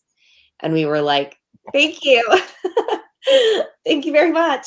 And we get into the room and we're like, well, obviously we've got to check out the YouTube videos. And neither of us were really impressed. We were both kind of like, okay, they've done some investigations, whatever. And we put it out of our mind. And it was the last night. We had brought a bottle of wine with us and we needed a bottle opener. And so I went up to the front desk and I said, oh, do you have a bottle opener? And she said, yes. And I said, the guy who checked us in said this place was haunted. Do you know any stories? And she said, yeah, my parents actually bought this place and I lived here as a child. I've got loads of stories. And so we sat and chatted with her for hours and she told us all these stories and it was really, really fascinating. But there's this mezzanine level in the kind of the front lobby lounge area. And like I said, I'm the crazy lady who asks if I can go into people's houses and things like that. And I said, can we go up in the mezzanine level? And she says, it's absolutely not for guests. It's not health and safety. It's not secure, but yeah, I'll take you up there. So we go up there and Kyle decides that he's going to record. He's going to do a little investigating. So he's got his camera on and he's recording and we're up there for like 5 minutes. And I'm standing behind him and I can see the time is ticking up. And we get done. Thank you very much. Super cool. And we're sitting in their library area and we're looking at the video. And the video is us walking down the stairs and then us walking back up the stairs. It's about a 3-second video and there is nothing in between. It's not 2 separate videos. It's one video, walking down, walking up. And so we tried to see, could you pause it? Is that a thing? No. Did you stop recording and then start recording again? No, it's one fluid video. And then upon further investigation, there is a child in the corner of the video. And if you take like a screenshot, you can see it. And that there is known to be a child in a closet that is in that exact area. Wow. And we have this picture of this child sitting in the closet right where it cuts out. Oh, and wow. then that night we go to bed and weren't spooked out or anything. The room did have a very eerie vibe, but it was fine. But I've never had sleep paralysis before. I've never had it since. I hope I never have it again. But I had this really vivid dream. And long story short, I had this horrible dream and my eyes flash open. I can see Kyle laying in the bed next to me. And I just feel all these hands pushing me into the bed. And it feels like the mattress is about to, swallow you up. And I'm just trying to scream to have Kyle wake me up because I'm completely aware that I'm not waking myself up at this point. And I'm screaming, but nothing is coming out. It's like I can hear the scream in my head, but it's totally silent. And finally, I have this one last triumphant scream. And all Kyle hears is, and in my mind, it's like this really mighty roar, but it absolutely wasn't. And he just kind of woke up and looked at me. He's like, what are you doing? It's like, I'm really scared. Wow. And that's what woke me up. But I sat there for the rest of the night. I did not sleep. And the next morning, we were speaking to them. And I said, do people leave? And they said, all the time. We have people leave this hotel all the time. They don't stay the night. They sleep in the hall or something like that. They don't make it through the night. So I'd love to go back there with the eye of investigating because it's got fascinating history. It was used as a tuberculosis hospital. And so it's had a lot of sadness and passing in there, but I'm sure a lot of happy times as well. It's this beautiful hotel. So I want to see that place. photo. Yeah. Do you have a bucket list, Merle, of places you'd like to investigate? Yeah, I do. I do. Um, but it is escaping my mind right now. Probably Warwick Castle would be one. Since we are just talking about it.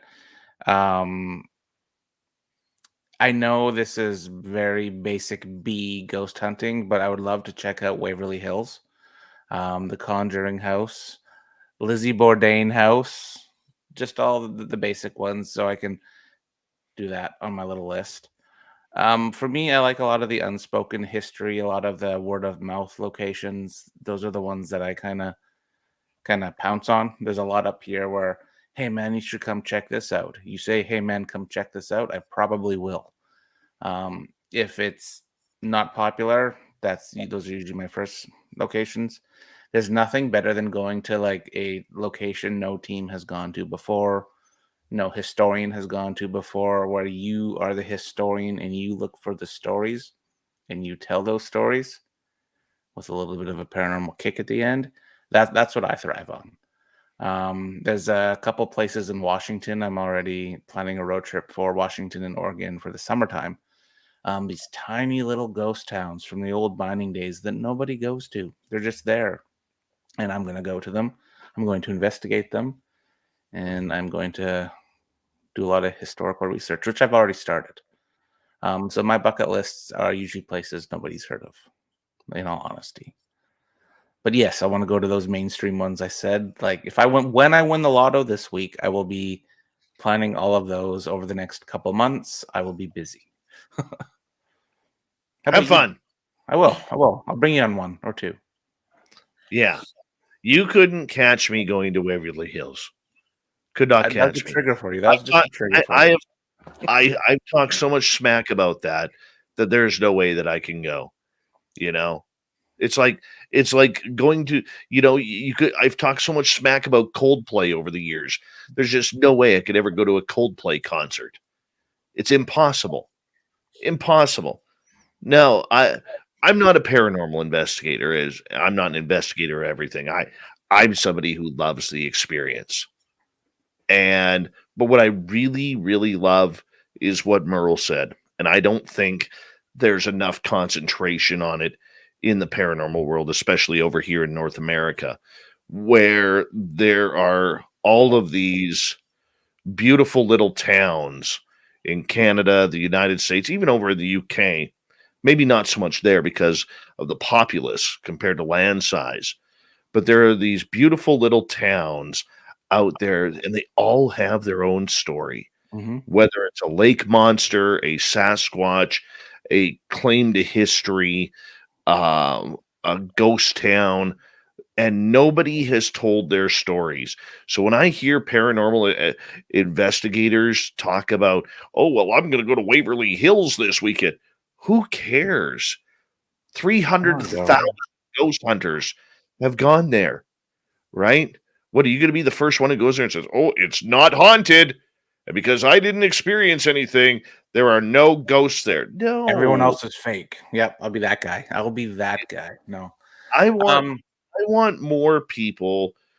If you're going to do this, whether you're an enthusiast or a hobbyist like me, or whether you are a big-time investigator like Merle, very few are challenging the field.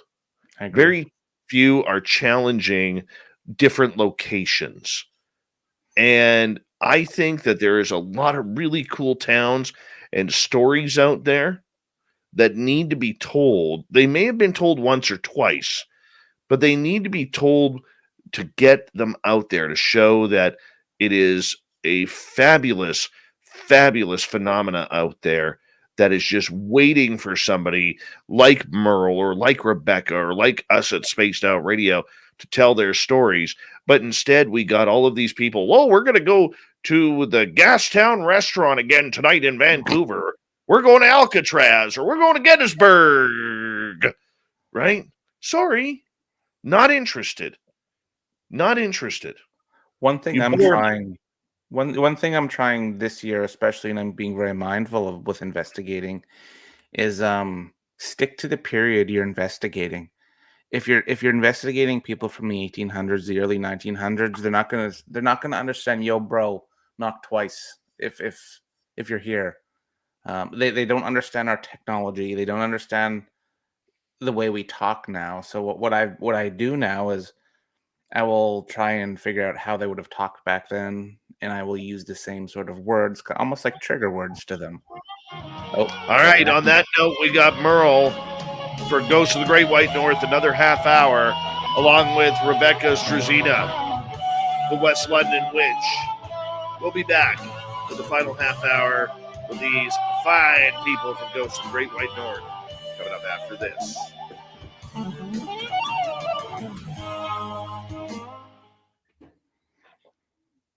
All right, we're clear. We were talking You about guys- that. I'll be right back. We were talking about that the other day, weren't we? About how, like, I never understand when people are in Italian castles speaking English, expecting a response. Yeah, exactly. It's weird. We were at I can't say the name of the location where we were at one of them, because the people doesn't want us to say it, but they had German people pass away there, and like from Germany, that's what they spoke. And my girlfriend is from Germany, and that's what she speaks. So we did an entire session in just German. Well, that makes sense, because Yeah. if I was haunting this house and you spoke to me in French, I wouldn't have any idea what you were talking about. No. So but when you see all these big, documentaries on TV and whatnot, and they go to somewhere that's not even necessarily somewhere where they speak a different language, but you're absolutely right. They're using terminology that's just so outside of the stretch of imagination, or like, use this flashlight. It's like, these people have never seen a flashlight before. How would they know how to use it? So yeah, Like- I think you're so right about being mindful about that. Yeah, and I feel I've been getting decent results with it. Flashlight, you would call it a torch, because that's probably what they used back then, or fire. And you just give them instructions as to what it is, and it seems to work. But I have a couple, like I was saying earlier, old ghost towns where there's cowboy days, and I'm trying to figure out, because I know they're a lot more gruff back then, and I'm just trying to. I guess I can't watch Hollywood movies like Deadwood, because it's probably still the wrong terminology of how to talk. So I've been reading a lot of books, talking to like a lot of locals, and just digging into history. Because you'll hear people, like, they'll quote people from the old days and stuff like that, and it kind of paints you a picture of what to expect, instead of like, bro, come at me, and whatever else they say on the TV shows. Gosh, I haven't watched a ghost hunting TV show in a long minute. There's a really famous one out here called Most Haunted. Have you seen this? I have, yeah. Yeah. There was a dark part of lockdown where we watched an awful, awful lot of Most Haunted. But they're so formulaic. And I'm always so impressed that they get so many results, because you know what it's like. Not every investigation yields results. Yeah, they don't. It's like, sometimes you'll go on an investigation and you won't get nothing. And that's why I really preach on, like, para-unity. For example, say you have a team, Dave has a team, and I have a team. Your team goes in, they don't want to talk to you. They're the spirits. Dave goes in, he gets a few words. I go in, I get a couple words. And then the three of us meet together and we discuss the location. Now, the words that I got and my EVPs and the ones Dave got, it's the same voice. So I don't know why I totally regressed into what we were talking about. Where I was getting at with that was, I'm just highlighting with what were we just talking about? Just about, sometimes you don't get Oh, yes. results every single time. Yeah. That's another thing. Sometimes people investigate places for 4 hours and nothing happens. Mhm. A lot to ask for things to It's happen in the 4 hours you're there. It's like fishing. Like, sometimes you'll go fishing for like 8 hours and you don't catch a thing, no bite. That's kind of that analogy I was getting at with us, that each of us having our own different team. You get something, I get something, Dave gets nothing, and sometimes you get it, sometimes you don't. You see these shows that are 43 minutes. They've investigated for 3 days straight. and then they condensed the little scares that they had into the little episode with some really cool B-roll. Yeah. Good old B-roll. Love a good B-roll. Oh, Dave. sun's starting to come up here. What's that? The sun's starting to come up here. Oh, nice. Yeah, it's quite nice. It's kind of poking through the trees. It's quite sweet. What's on your hat, Merle? A lot of people asking.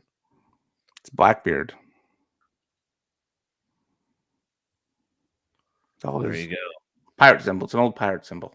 There you go. We've got about 40 seconds. Big thank you to Liliopatra, Fabster, Manny, and Rob for the awesome super chats tonight.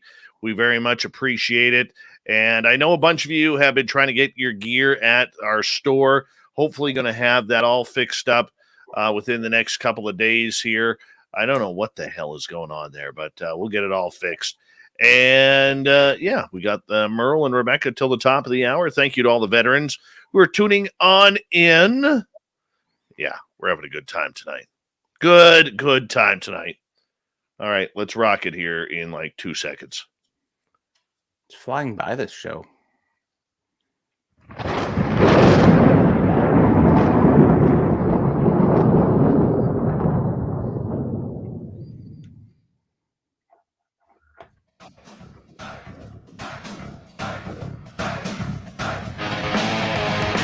We passed the halfway point of Spaced Out Radio tonight.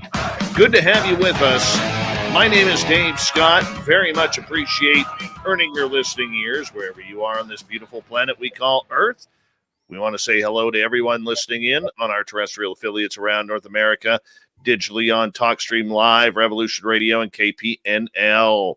All of our archives are free. Join us at youtube.com/Spaced Out Radio. Do us the favor, hit that subscribe button. Our website, spacedoutradio.com. We have a plethora of features for you. Rock out to Bumblefoot, read up on Shirky Poo's Newswire. Check out our swag as well. Follow us on Twitter at Spaced Out Radio, Instagram at Spaced Out Radio Show, and on TikTok at Spaced Out Radio.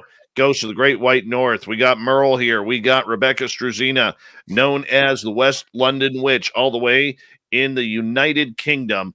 And we are continuing Ghosts of the Great White North right here. Rebecca, I want to ask you right off the bat here, there is so much to do with the paranormal that, we think that, there's ghosts, there's entities, there's spirits, there's poltergeist activity. Is there a topic that you just will not get into because you just don't want to give it the energy? Gosh, that's such a great question. No, I'm quite open to learn and explore all things. No, there hasn't been anything that I've shied away from or didn't want to know more about. I consider myself a lifetime learner, so I just kind of want to know all the things about all the things. So no, I haven't. That's a great question. So you can send me all your stories about anything, cryptids or UFOs or whatever. I'm up for it. I think that's fascinating. And that's the great thing about the paranormal. It's not just one thing or another. There's a a wide cornucopia of things to explore. Do you have any ideas or thoughts about the fact that the phenomena may all be tied together? Ghosts, UFOs, consciousness, cryptids. I mean, this is a great debate. I know Merle, he's very much one who thinks that everything is segregated. But I have also talked to somebody the other day who is very influential in my life and very high up in the whole thing that's going on with UFOs within the United States government. And he was saying to me on the weekend that, pretty much we as humanity and everything on this planet is all part of the phenomena. Well, I always say on the show that the podcast is about those moments where we feel like we're very much not alone. And I do believe that there is something greater than us. Whatever that means to you, whether that's a higher power or whatever, I do believe that there is something greater than us.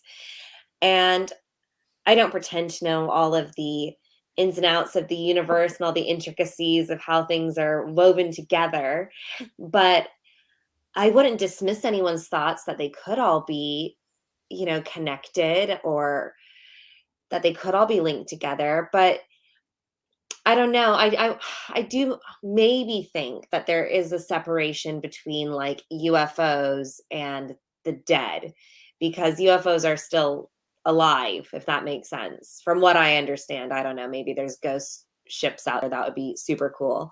But I do think there's something that happens when you die and your energy passes on to something else. I do think there is a divide there.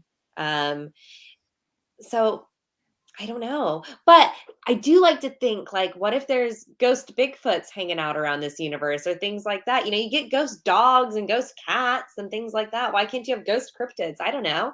So maybe they are all interlinked. It's a wonderful philosophy to debate upon. What do you think?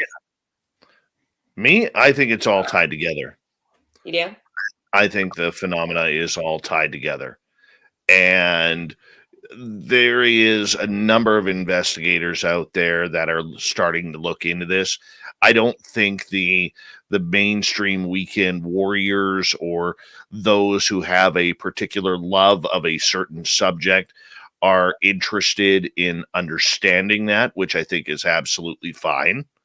But I think that if you're actually out there trying to solve the mysteries of what is going on, I think that it is a very credible idea that the phenomena is all intertwined somehow. I need more information. I need more information on it. I don't think it is. I think it's separate. I haven't heard much reasoning or evidence backing up how it would all be connected versus opinion, or I don't know. I don't think it's connected. Educate me if you feel I'm wrong. I'm all ears, and I will love to listen and debate with you about it too. I don't know. I don't think aliens and ghosts are connected. I don't know how they would be connected. So if somebody can fill me in on that, how they think it would be, that would be something I would listen to. The great debate between Dave and Merle. It continues. I'm right. You're wrong. Yeah. Merle is like a Clydesdale horse where he wears the blinders on both sides while he's walking down the road, giving his stuff, listening to some disco, he's staying alive. I mean, at one point, we thought he was part of the Bee Gees, but you never know. But the reason why I bring that up is because there's a lot of people out there who, they've had paranormal activity, and at the same time, they've had other things happen. This person who I talked to on the weekend, this tripped me out, and I'll fill you in on it. A lot of shadow people, this person claims, are actually remote viewers. So I'm not talking like when you see a full body shadow apparition standing there staring at you, but a lot of times where you see like a dark shadow cloud almost like in a corner, or in front of a couch, or beside a tree or something like that, there is the possibility that is actually a remote viewer looking in on what you are doing, because those who are practicing the phenomena are actually bringing in that type of energy. And when you get into that ethereal plane, you are actually putting like a Kmart blue light special light over your head saying, "Hey, phenomena, I'm here. I'm looking into this. Come check it out." And so that would attract an astral traveler / remote viewer to come see what you are working on. I'm with you. I follow you on that. I see the logic and how people would come to that, for sure. I definitely think that's a a wonderful idea to look further into for sure. And I think you're absolutely right. Like we were talking about me living in this house. I do think people are beacons. I think some people Mhm. just attract extra attention for whatever reason. Um, so I don't not see the merit in that by any stretch of the imagination. I think that's a fascinating idea. Is the issue with everything that's paranormal though is it's so hard to test it in a clinical fashion Mhm. where we can produce the same results over and over and over and over again in a really credible way. The science is just not there yet. Doesn't mean it won't be there and doesn't mean that the evidence we have isn't credible. It just means that it's so hard to put a button on it. But I think in some ways that's really nice because it keeps us questioning, it keeps us investigating, it keeps us looking into it. And I think as long as our minds are open and we're open to the opportunity that, well, it could be a litany of different things, that makes it really exciting.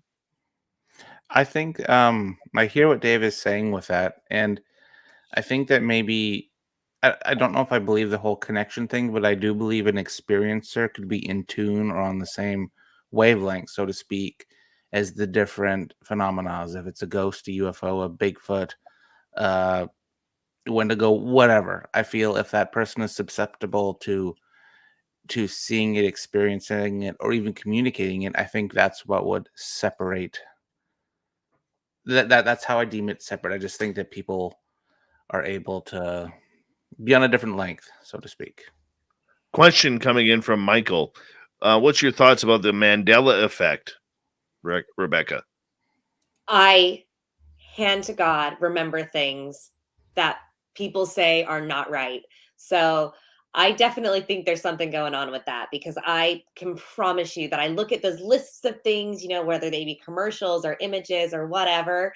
Um, and I swear that I remember it a way that it definitely wasn't. So who knows? I'm open to that. I am. What do you think, Merle? I fully agree with you, and I feel that I've stumbled in my words a couple times tonight. So I feel I'm having effects of the Mandela effect tonight. What do you think, Dave? Do you believe in the Mandela effect? Yes, I don't know if there's an actual Mandela effect. I want to believe it's something that is one that I really, really want to believe. And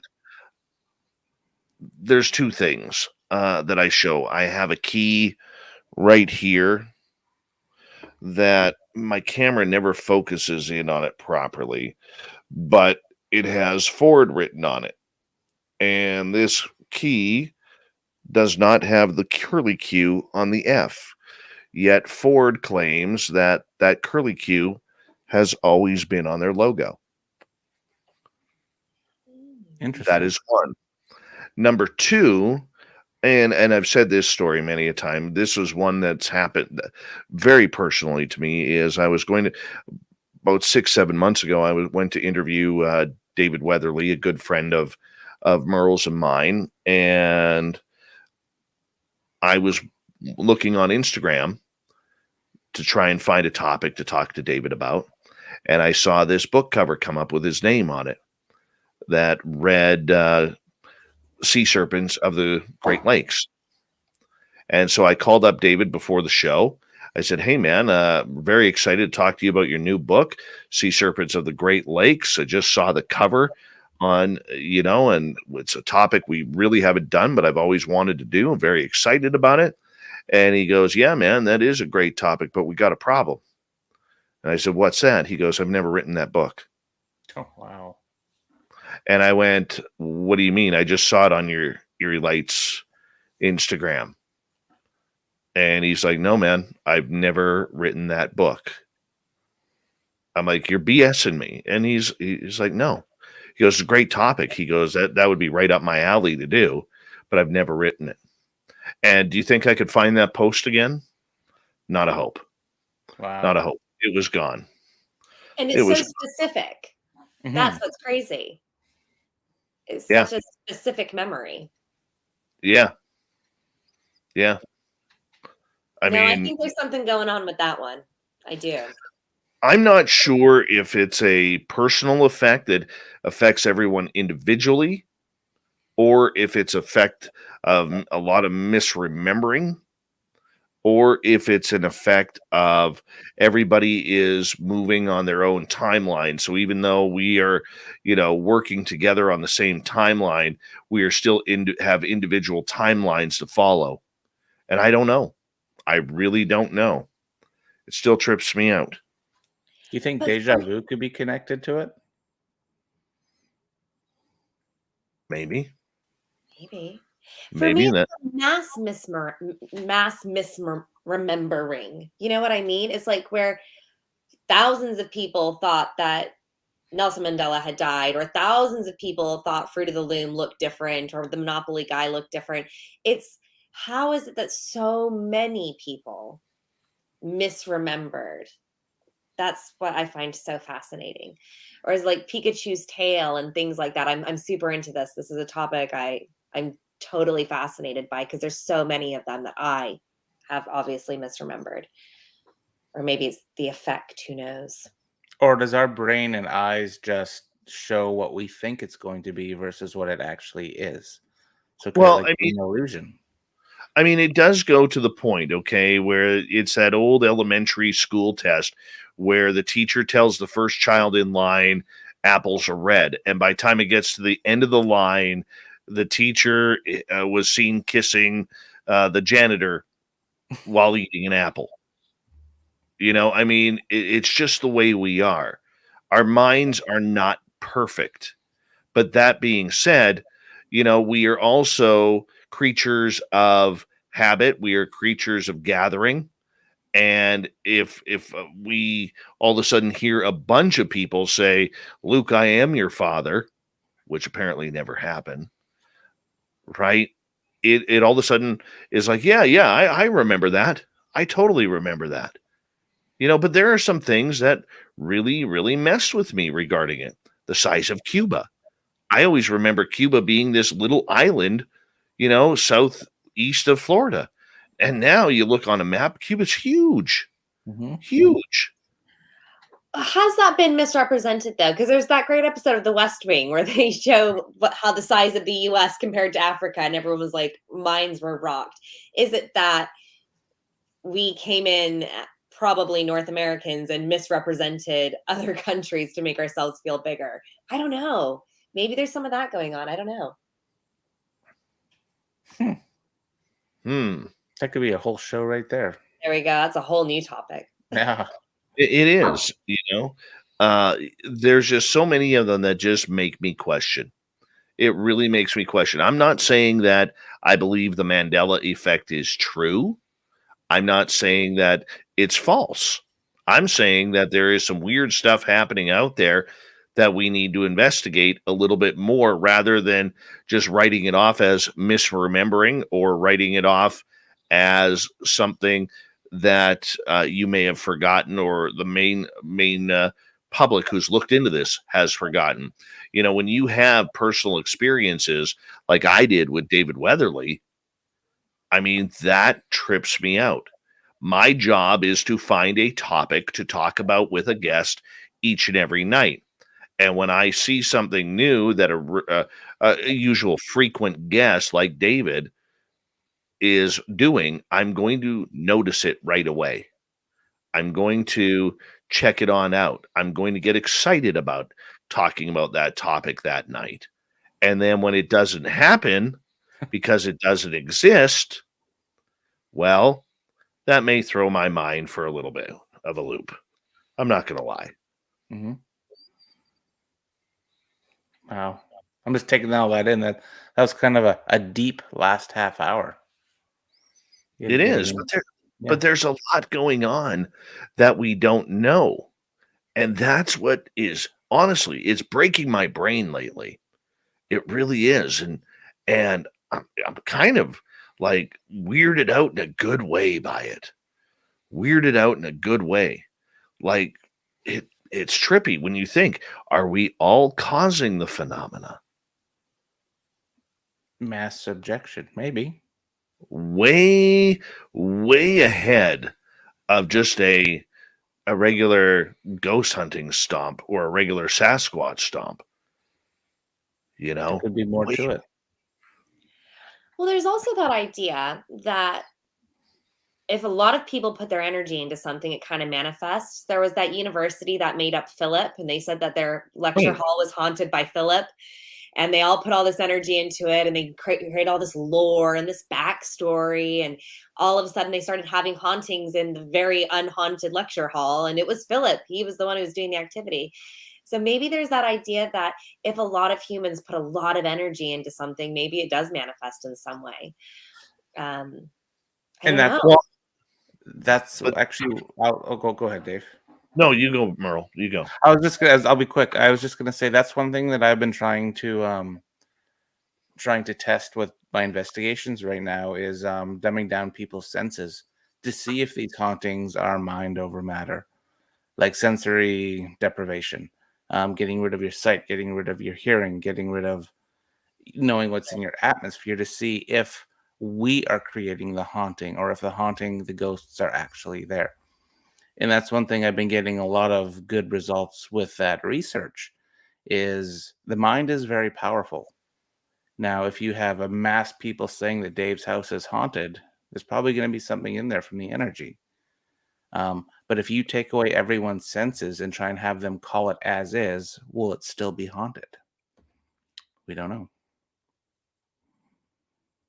That was all. Well, we've got 3.5 minutes to figure it out. We did. That's Let's it. go.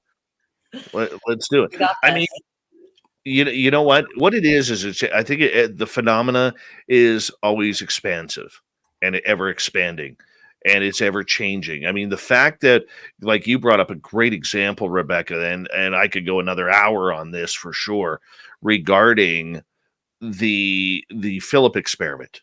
Mhm. Okay, I mean, how do we as humans have the collective consciousness to literally create a ghost that is now causing hauntings? I mean, it's not just that, but what about people who claim they have the ability to summon UFOs or to summon in cryptids, talk Mhm. telepathically with them, right? How do we know that all these people that we say are full of crap who are channeling extraterrestrials from Zeta Reticuli or the Pleiades, how do we know that they're really not connected and that, just because we want to believe, because today's society believes that it is actual, psychosis rather than psychic, right? This is the stuff that keeps me up at night. Old Davy got deep there, really, really deep. And that's why I've been playing really hard with sensory deprivation to try and take away that piece of the puzzle to see if we can get to the raw effect of a haunting, or even you can even try it with cryptids and aliens. If people say they can call in aliens, take away their sensory and see if they can do it. See if it's their mind or I don't know. There's so many questions. So many questions. Very true. All right, it's that time of the night where we have to prepare to say good night. Rebecca, do us a favor. Tell my audience where they can find your podcast, The West London Witch. You can find the West London Witch wherever you listen to podcasts. Apple, Spotify, Google, wherever you listen, we are there. And if you want to come and interact with us or have some chats with us, you can find us on Facebook or Instagram at the West London Witch. And if you have a story that you would like to share, I would love to hear it. As I said, you can hit us up on Instagram or Facebook, or you can send me an email at thewestlondonwitch@gmail.com. Perfect. And Merle, where can everybody find your work? You can find my work Instagram, The Paranormal Road Trippers, or YouTube, The Paranormal Road Trippers, or you can find Dave and I's work at Canada's Great Unknown on YouTube. That's right. And we didn't even tell them, Merle, you're going to be on the West London Witch in a few weeks' time. So I keep am. your Do you want eyes to tell out them what for it's that. about? Tell them what it's about. It's about haunted objects, about haunted dolls in particular. So you're going to want to tune in for that one. It's going to be really, really good. When you get an opportunity, you are going to want to interview Merle about his haunted underwear collection. Oh, gross. It's next on the list. Yep. It should be. It's Season finale. Yep. Season finale. Merle and his haunted underwear collection. It is incredible. That's Absolutely incredible. Yeah, I don't know where that came from, but Merle, always a good time, buddy. Appreciate you Always. coming on in. Lordy Merle is now 40. And Yeah. Rebecca Struzyna, I butchered your name right at the last. Struzyna. Done so well, Struzyna. You've done so well. You know, I was doing great right up until the end here. I'll That's just, Rebecca, thank you for coming on Spaced Out Radio. Thank you for Very having much me. appreciated. Rebecca Struzyna, the West London Witch. Merle from the Paranormal Road Trippers. This has been Ghost of the Great White North. Hey, stay tuned. Hour 3, we're heading into the swamp tonight with our red legendary swamp dweller.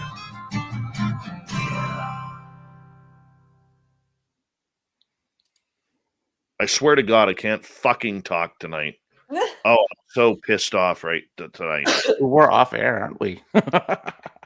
Yeah, well, we're still on YouTube, but Okay. I am pissed right off right now. Woo. Mhm. What flavor, Dave? What flavor? Pineapple. Okay. Yeah. It was a good show. I went fast. This was I fun, went guys. really Thank you fast. for having me. Yeah. Yeah. It's been great. Absolutely great. But yeah, I'm all good to go here. Holy cow. I've actually been working here. This is kind of cool. And yeah, good times. Good times tonight. Good times tonight. All right. Well, I'm going to let you guys go. Rebecca, you can go get some sleep. And I'm waking up now. I'm like ready to go. Oh, well, then I'll send you some Great way to EVPs. start my day. Yep. Send me some EVPs. I'm working on your episode right now. So sounds good. yes. Excited Cool. for it. All right, guys. Take care. All right. Merle, I'll call you tomorrow. Sounds good. See you later, Bye. guys. Ciao. Later. All right. There we go. We're getting ready for hour 3 next. Sometimes it's not pretty, and sometimes you're battling through a show. And I apologize. They didn't get my best tonight. Pretty angry about it. But it happens. It happens. It happens. It happens. That's what I try and tell myself.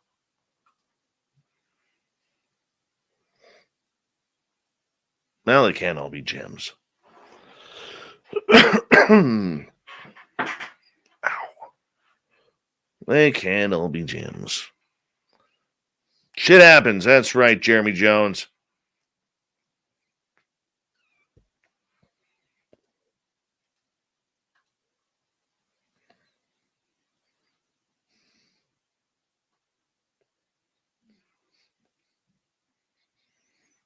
Got the news ready.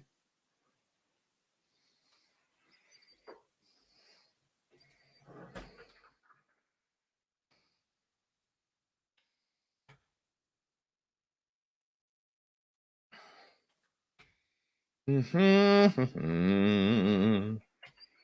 I won't forget my intro this time. Sounding amateur and talking over it. We'll see what happens here.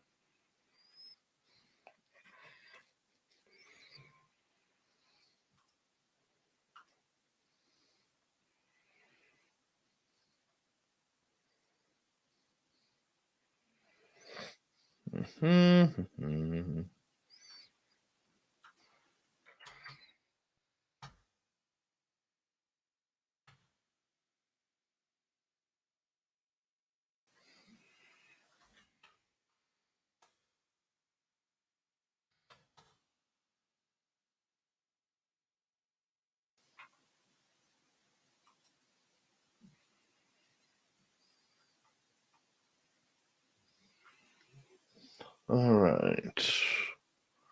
That's all ready. Hello, gorgeous Gloria. Hi, Seagull says.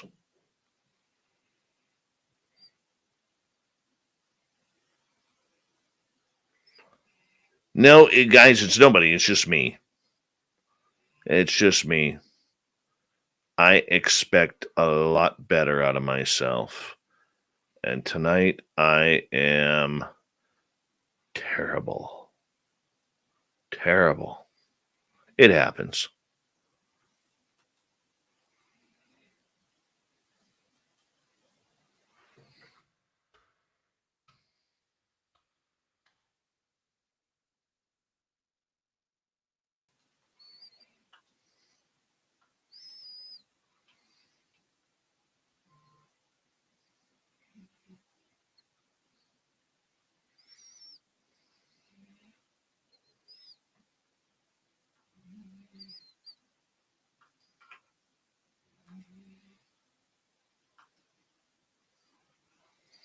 All right.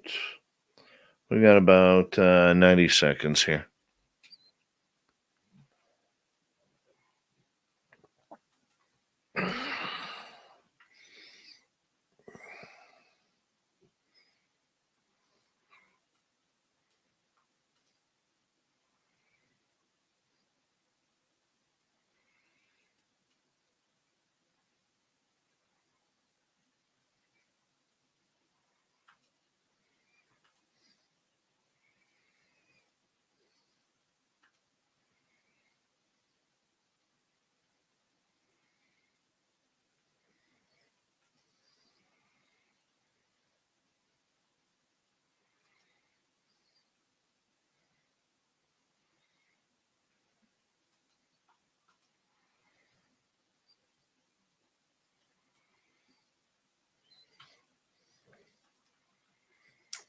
Moon Freedom, how are you? Welcome.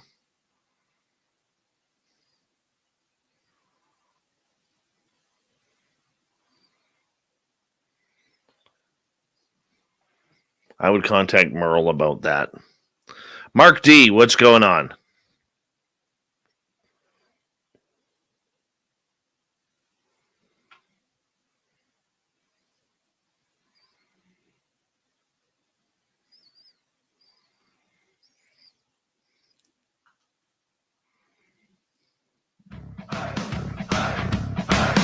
Would you like to connect with us? Head to spacedoutradio.com for all your latest show info.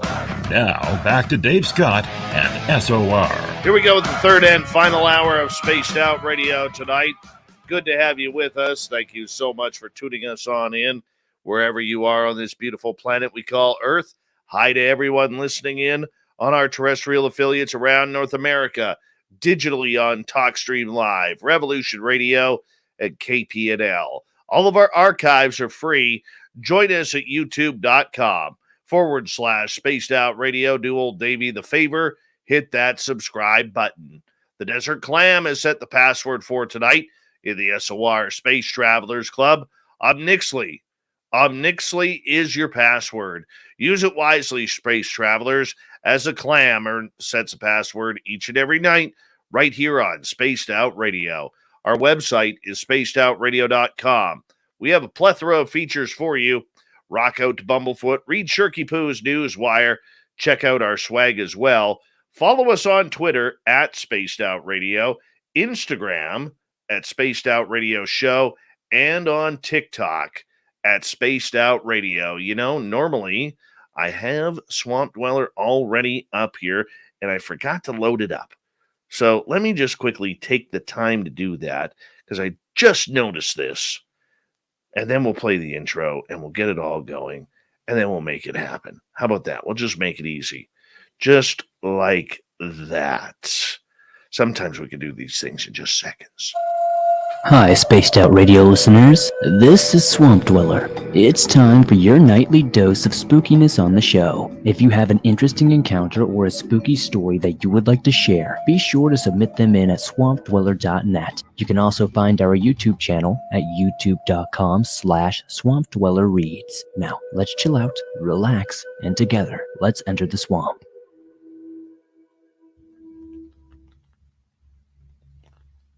I was at a summer camp for 8 days, but I only spent 6 days at the camp as it was a day's drive up and back.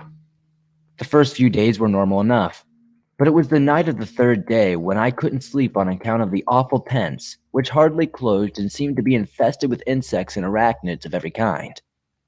So I was awake for most of the night listening to the sounds of the Tennessee woods, until I noticed some peculiar noises, which didn't seem normal. I first noticed strange noises at around 1 a.m., 1 hour after lights out. First, it sounded like footsteps, but as time went on, I started to hear what sounded like whispering. I couldn't make out what it was saying at first because it was barely audible. I was pretty shaken up, but eventually the noises quieted down and I fell asleep. The next morning I told Steve about it, and we both shrugged it off, although at this point I wasn't sure I had been dreaming. I forgot about it into that next night shortly before lights out when I remembered and told Brian, X, and Pete. Even though I was dreading it, of course, I would have to go to sleep eventually. When I went into my tent, I unsurprisingly could not sleep because of the noises. I couldn't sleep because I had what seemed like 6 billion bugs in my tent. At about 12:30 to 1 a.m., the noises started up again. This time louder and more intense. The noises started with footsteps again, but the footsteps quickly evolved into voices. Not whispers, but full volume talking and possibly even yelling at one point. Then the sounds morphed into chirping and squeaking. At one point I even heard what sounded like a medieval battle horn, like the Narnia movies. Eventually I grew tired of cowering in my tent and decided to check out the noises. I walked down to the bathrooms, which were about 200 feet away, and down a hill from my tent. When I got to the bathroom, I realized that the squeaking noises seemed to be coming from a leaky old hose, which was a huge relief. I relieved myself and went back to my tent. I lay down, and it appeared the noises had stopped, but of course, that was only temporary. When the noises started up again, I called out in a slightly hushed tone, thinking it was somebody playing a prank. It was about 2:30 to 3 a.m. at this point, and my friend Pete responded to my call and came over to my tent. Pete said that he had been up for a while because of the bugs in his tent when he noticed the noises too. He said that he had been up for about 30 minutes when he heard me and came over to my tent.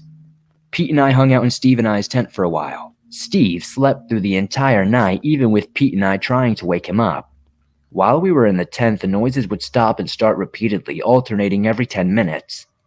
While Pete and I were in my tent with Steve sleeping next to us in the tent, we noticed that the footsteps were getting increasingly closer and louder. The footsteps were so much that it sounded like they were right outside the tent. We figured it was another kid in a nearby tent named Edwin sleeping. He did have a sleepwalking problem. We called out to Edwin asking if he was all right, and there was no answer. We shrugged it off and continued talking. Actually, Pete got tired and returned to his tent at about 4 a.m. At this point, I decided I would try to get some rest too. I had been laying down for somewhere around 10 minutes when the noises started up once again, and I realized I would not be getting any sleep that night, and decided to walk around the camp and try to find the source of these noises. I did not find anything, however. I did walk by Brian and X's tent. I decided to see if they were awake by whispering into their tent. Brian was awake, but X was not. I asked Brian if he heard the noises, and he said he did. Brian had said he was listening to the noises for about an hour and a half when I came over. I told Brian to keep his ears open for any more weird noises and went back to my tent. About 20 minutes later, I hear the noises start up again. I decided to wait for a few minutes to see if the noises would stop. The noises did not stop. I decided to go check around the campsite one more time. This time, though, I went to Brian and X's tent first to recruit them to help me check. When I got over there to the tent, both Brian and X were awake. It was almost 6 a.m. now, so X and Brian came out of their tent and walked around with me. We had checked the entire campsite and were about to return to our tents. We happened to be walking by the edge of a huge rectangular clearing behind our campsite when we saw a strange animal at the other end of it. It was probably no more than 200 feet away. The thing looked like it was prone. It was completely still, just watching us. We didn't know what it was, so we started walking toward it. When it realized we were coming toward it, it got up. And this is when we realized that what we were looking at was no ordinary animal. The thing was about 3'6" and humanoid, with a hunched over posture and huge glowing orange eyes the size of tennis balls. It appeared to be pushed into its torso, having an appearance like that of some depictions of the Mothman. When it got up, it started hobbling away towards a large ditch. That's when I noticed some very interesting looking wings. As we got closer, it became more frantic and started to move faster. But by the time we got there, it was gone, and the ditch was empty. We checked the area, and there was nothing. We found nothing of importance. Though, in somewhat of a hilarious turn, we did find an empty bag of Planters peanuts about 10 feet away from where the creature had been. Planters peanuts. That is the cryptid dietary substance of any jungle in North America. All right, it is time to say thank you to Swamp Dweller for an amazing story to share with us here on Spaced Out Radio. And of course, we encourage everybody to go hit subscribe on his channel. Go to youtube.com/Swamp Dweller Reads. Let's get to the UFO report.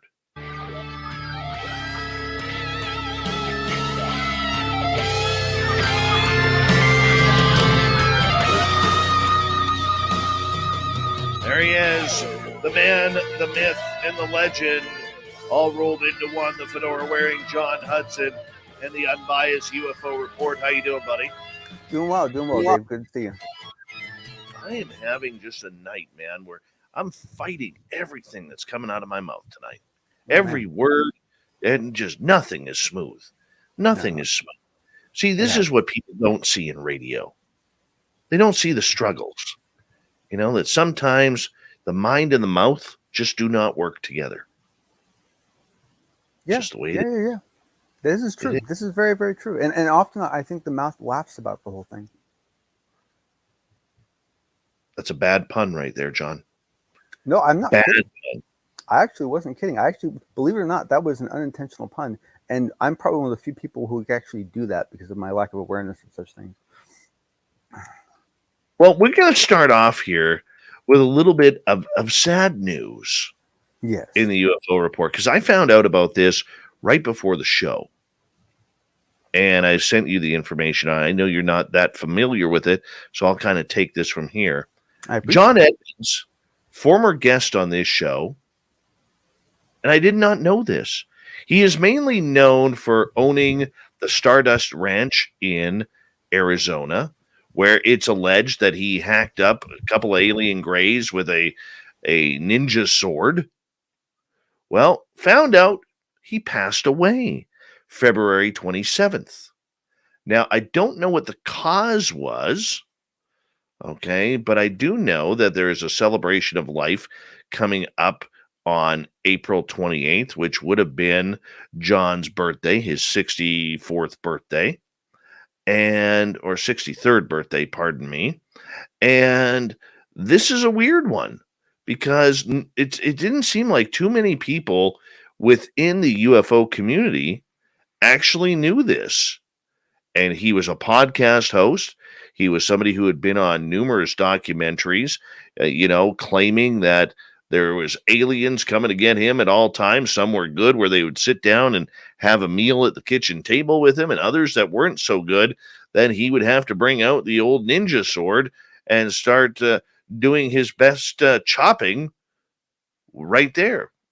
Famous words from John. You got to take him off at the head. You just have to.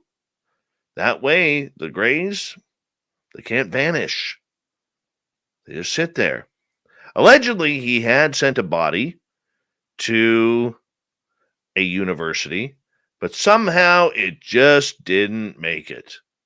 Now, he had a lot of critics saying that he was making up a lot of these stories for a little bit of publicity. He had his Stardust Ranch on the market for quite a while.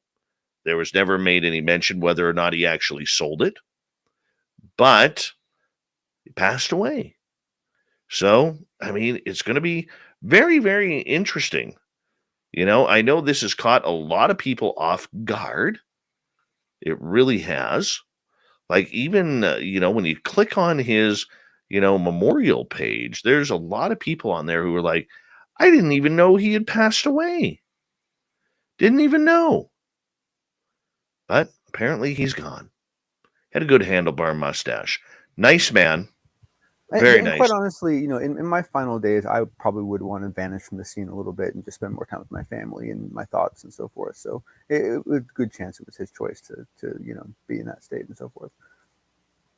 No, we totally get it. Totally get it. But I mean, I don't know, man. This one just seemed to slip through our fingers.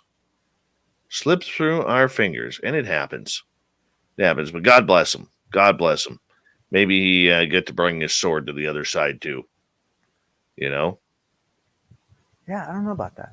Definitely have to have a peace string around the hilt. True. Very true. All right. Let us move on to our big stories of the night with the fedora wearing John Hudson.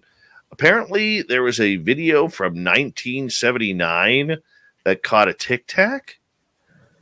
So this is really cool. So this is from June 18th, 1979. A military pilot whose name I'm going to annihilate, Giancarlo Cenino. I do apologize, sir. Returned. Giancarlo. Say again? Giancarlo? Giancarlo? Okay, that one I'm good. What about the last name? What's your guess? Let me find it here. Hold on. It's CECC. Oh, that's Giancarlo. So you gotta be in sports, man, to get names like that. That's Giancarlo. It looks like Ciccone. I never thought of that, dude. That must have been a nightmare. Giancarlo. Sports Ciccone. and hockey. Woohoo, boy. Yeah, I'm good from now on. Oh, anyway, so sorry. Anyway, so he on the back.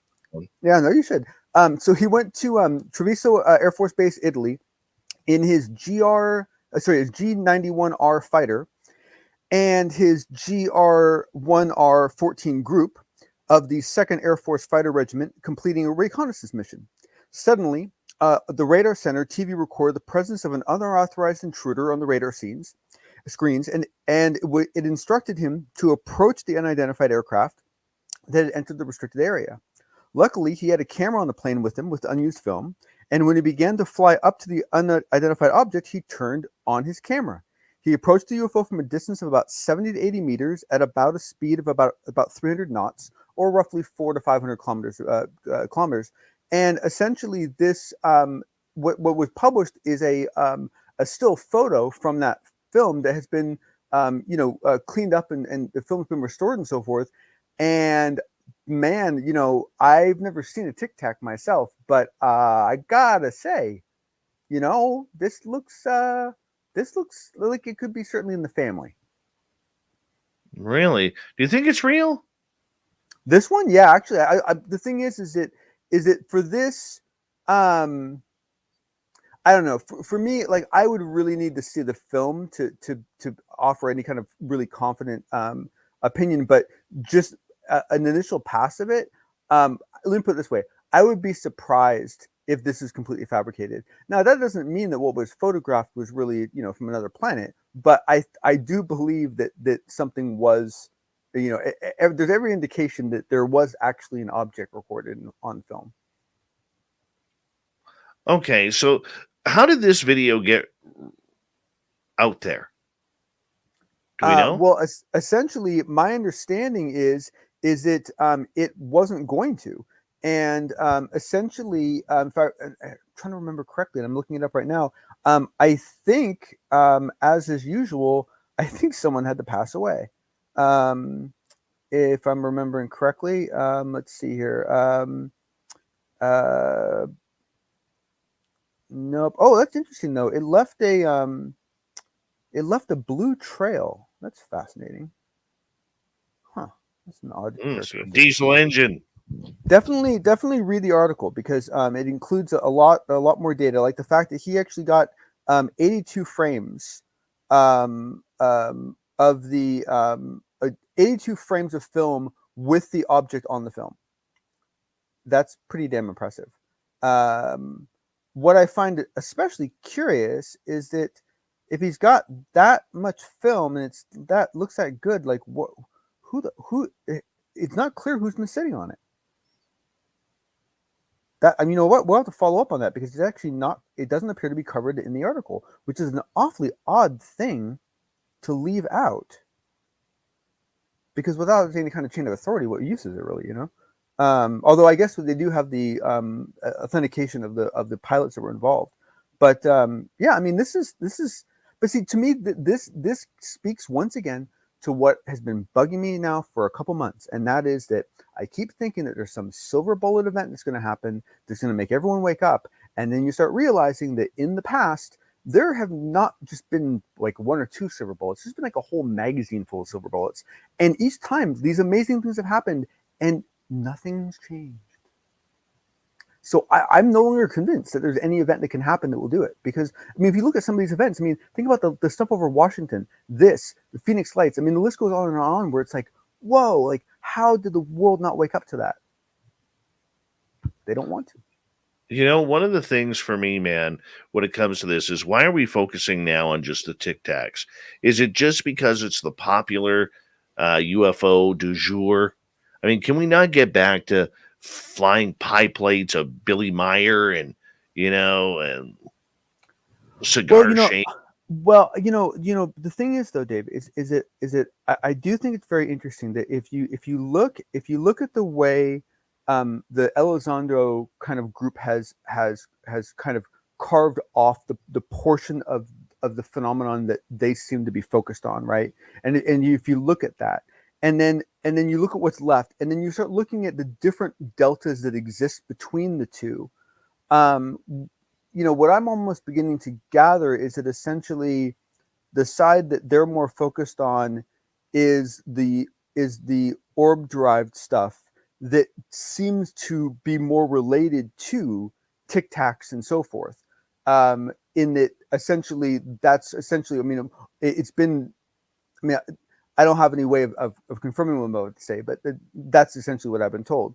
And so to me, it almost seems like there is kind of this focus on perhaps a subset, and why that is, who knows? But the thing is that, and I think this is one of the biggest challenges to this whole topic, is that, we spend all this time debating whether it's real or this is real or that. But once you've actually determined that there might actually be contact, you cannot assume that it's one party, right? That's kind of crazy. It's got to be multiple parties, and multiple parties over the decades, right? So, and the chances they're coordinated, maybe a couple of them are, but chances are good some of them were competing with each other, right?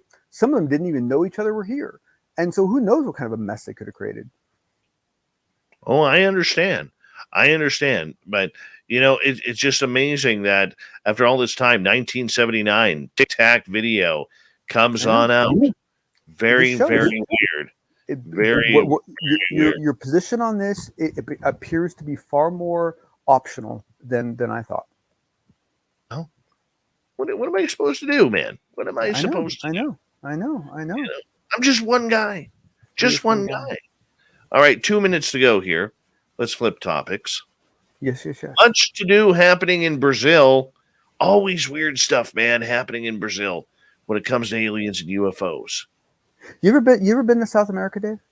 Never. Oh man, I've only been to oh man, I can't remember the name of the city I was in. I've only been to one place, but and I've been to Mexico, but beautiful country, like amazing place. I highly recommend several places you should visit. But yes, Brazil is basically the tweet that came out is cool. It says, "Silence that precedes the storm," and the Brazilian storm is coming. Soon, important politicians and scientists in Brazil will be briefed about UAP, and we hope to start a new revolution in this topic. Please pray for our success.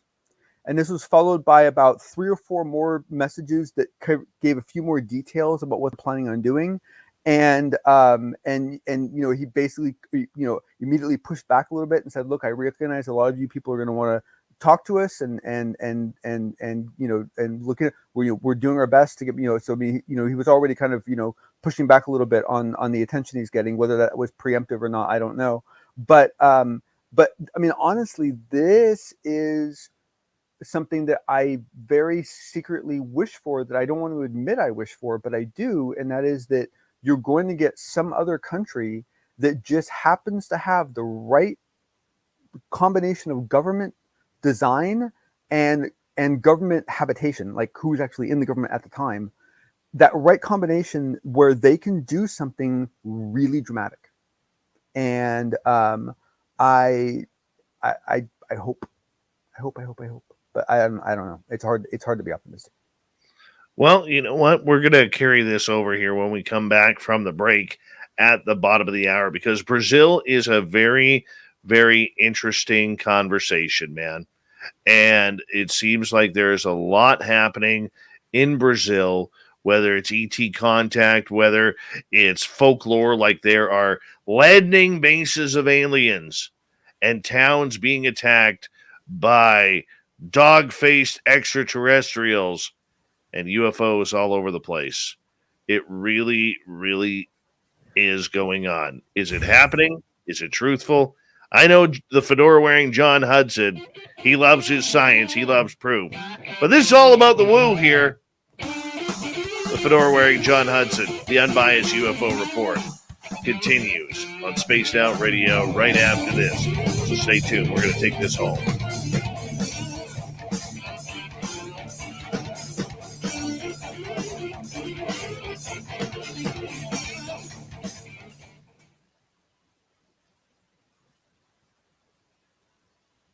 All right, we're clear, buddy. Cool. Isn't it sad? I couldn't remember what country I'd been to in South America. Some problems when you travel a lot for work is it all blends together. I used to wake up in hotel rooms, and I wouldn't know what country I was in. It was really funny. It's a very odd experience. Very cool. And the problem is that all the ceilings look the same, you know? So, like, it doesn't help to look at this.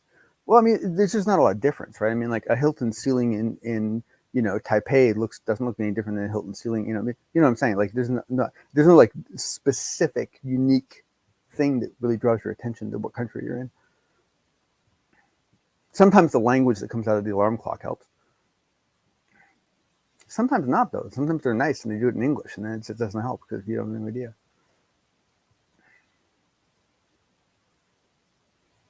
Very cool.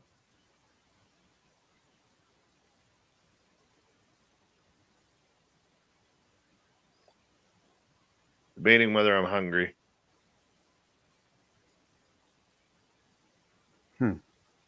If you're debating it, then you're probably at an optional stage. An optional stage. I'm at an optional stage. Yeah. That means that you can choose to give in, or you can choose to preempt it with a snack, or you can choose to bite your tongue and try to bear through it and enjoy the feeling of emptiness. No, not that guy. Not that guy. I didn't used to be, but I that's one thing I did finally learn how to do in the last couple of years. Is I learned to enjoy the kind of the feeling that like fasting creates, in your body, like that feeling of just being really empty and just being really just being really, I don't know, it's a weird thing. It's a weird feeling, but there is value to it. I get why people do it now. I wouldn't do it all the time. I'm just saying I finally actually understand a little bit why people do it. Yeah, I don't like fasting. I prefer eating. Well, what's funny is I've never been a big fan of it, like theory, just in practice. But what I discover is that when I have complete control over my schedule, I actually end up doing it like all the time without even thinking about it. Like I will slip into these modes where I just eat like twice a day, and I don't eat anything any other time, and so I'll go long periods of time without eating, and I just kind of fall into it naturally. It's a weird experience. Like I'll have breakfast and I'll have dinner, and that's it.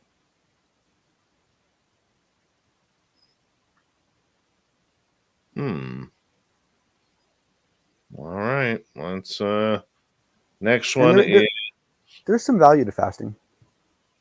There is. I don't recommend it unless it's something you really want to do. Not easy. No. Dave doesn't fast. He just doesn't fast.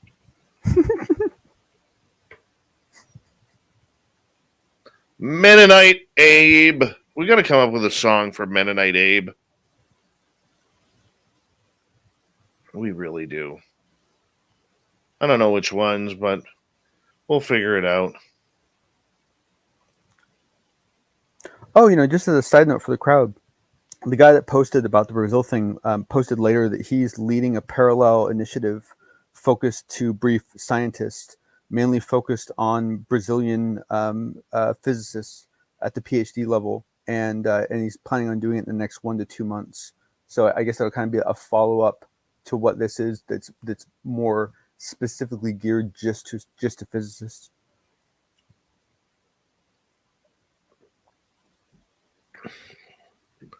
Very cool. Nice shirt. Oh, me? Oh, yeah, thanks. My wife got it for me for Christmas. Never go wrong with a little Millennium Falcon. Oh, hell no, man. Love those movies. Mm-hmm. Mm-hmm. We got like 40 seconds. Big thank you to Nicholas, Rob, Manny, Fabster, and Liliopatra for the amazing super chats tonight. Very much appreciate you. Very much. Thank you very much. Thank you to all our new subscribers who've tuned on in. You know, we've had over 350 new subscribers alone since March 1st. That's friggin' cool. It's friggin' cool. It's very cool.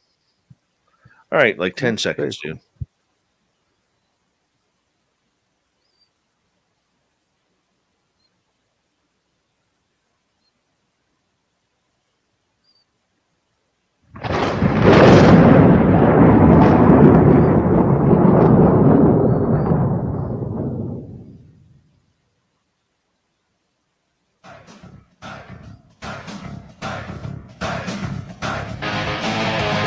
We rounded third. We're heading for home tonight on Spaced Out Radio. Good to have you with us. My name is Dave Scott. Very much appreciate earning your listening ears. Want to remind you, if you've missed most of this show or others, check out our free archives at youtube.com/Spaced Out Radio. Do old Davey the favor. Hit that subscribe button. Our website is spacedoutradio.com. We have a plethora of features for you. Rock out to Bumblefoot, read Shirky Poo's Newswire, check out our swag as well. Follow us on Twitter at Spaced Out Radio, Instagram at Spaced Out Radio Show, and on TikTok at Spaced Out Radio. We continue on tonight with the unbiased UFO report. The fedora-wearing John Hudson is back, and we're going to head over to the Pentagon, where the AOI MSG, where if you head to our store, we have SOR MSG shirts available. I still love that one, SOR MSG. I think it's great. I do. I do too. Well, they got some money. They got some money coming along, John. Yes. Well, I mean, we don't know exactly. So this is essentially the point in the process where things happen, right? So this is the point where the bulk money for the bill has been approved. Okay, so the actual dollar amount that they asked for the entire bill has been approved. Now what happens is they go back to the negotiating table within all the people that are impacted by the bill. Hopefully, probably more likely just a few people that wrote the bill to get to control everything. And then they will decide basically how to divvy up all that money. And that is where the fight begins, where they will essentially, people have to kind of, I mean, I don't know if they have to, but I'm assuming they can, if they choose to, plead their case. I've never actually been part of that whole process, so I don't know exactly how it works. But my assumption is that you can essentially, plead your case for it. But, until we know exactly, as we heard before with, I forget which program it was, if it was ATIP, I think it was ATIP. It was one of the programs where essentially they had funding secured and a different program took their funding. Well, for over a 1 quarter period, right? That kind of stuff does happen. So, we do have to be mindful that this doesn't guarantee they get funded, but it's as close to it as we've gotten so far, without a doubt. Well, that's very cool. Okay. It is. So this is a project that was signed, this omnibus bill that was signed in, including $782 billion for defense. Yes. Holy cow. That is more than most countries' GDP. Yes. Yeah. But what's really funny about it, Dave, is that, if you think about it, like, in theory, that all comes from tax money, and all that stuff has to be bought from American companies in America. All the money goes back into American companies, which then pay Americans, which then pay taxes, which then it's kind of like money laundering in a way, in a bizarre sort of natural, perfectly legal way. Well, very true, very true. But do we know how much of that money is going to be put towards UFO study? Sadly, no. I mean, we do have some comments. And this was all gathered by Christopher Sharp over at Liberty Times. So thank you again, Christopher. Basically, one DoD source stated, "We are finally at the point where the future of the AOI MSG, I got to practice that, is forced to be determined." So basically, saying what I just said, although more succinctly than I did. Congressman Tim Burchett stated, "I would not be surprised if the Pentagon's upcoming report shows its investigation is behind schedule." So you already have people kind of taking a rub at it, which actually that's a good sign. That's a healthy, politics thing. And statements were, it's becoming increasingly apparent that UAP may not originate from Russia or China, and suggested within the UAP, UAP preliminary assessment of June 2021. In February 2022, the Washington Post reported that a Russian drone shot down by the Ukrainian forces was a compromise of technology manufactured. And so that's just showing the example that there have been cases where these drones, have been misidentified, and one was proved not to be. So that's a good thing. It goes on to say that President Joe Biden has signed the omnibus bill that funds federal spending for the rest of the current fiscal year, which encompasses money set aside for the new UAP office. And Senator Gillibrand basically, well, actually, hold on, what's it say here? There were a few comments made by other people, and essentially, Mark Warner, Mark Rubio, Senator Kristen Gillibrand, basically all, were in support of this, and this is, my guess is that they will have three goals as far as budget's concerned. They will have what can they live on, what could they do some good on, and what do they need to really excel on. And my guess is they will go for A, and they'll get probably B. They're going to get something, but exactly how clean it is and how well situated it is, unfortunately, we do just have to wait and see what happens. Well, you know what? We do have to wait. But here's the big thing, all right, that I think a lot of people are expecting, even people like Congressman Tim Burchett. I think they are waiting for some sort of open transparency report on what is going down with UAP. Now, obviously, being a congressman, he's going to get more information than you and me and Joe Public, okay?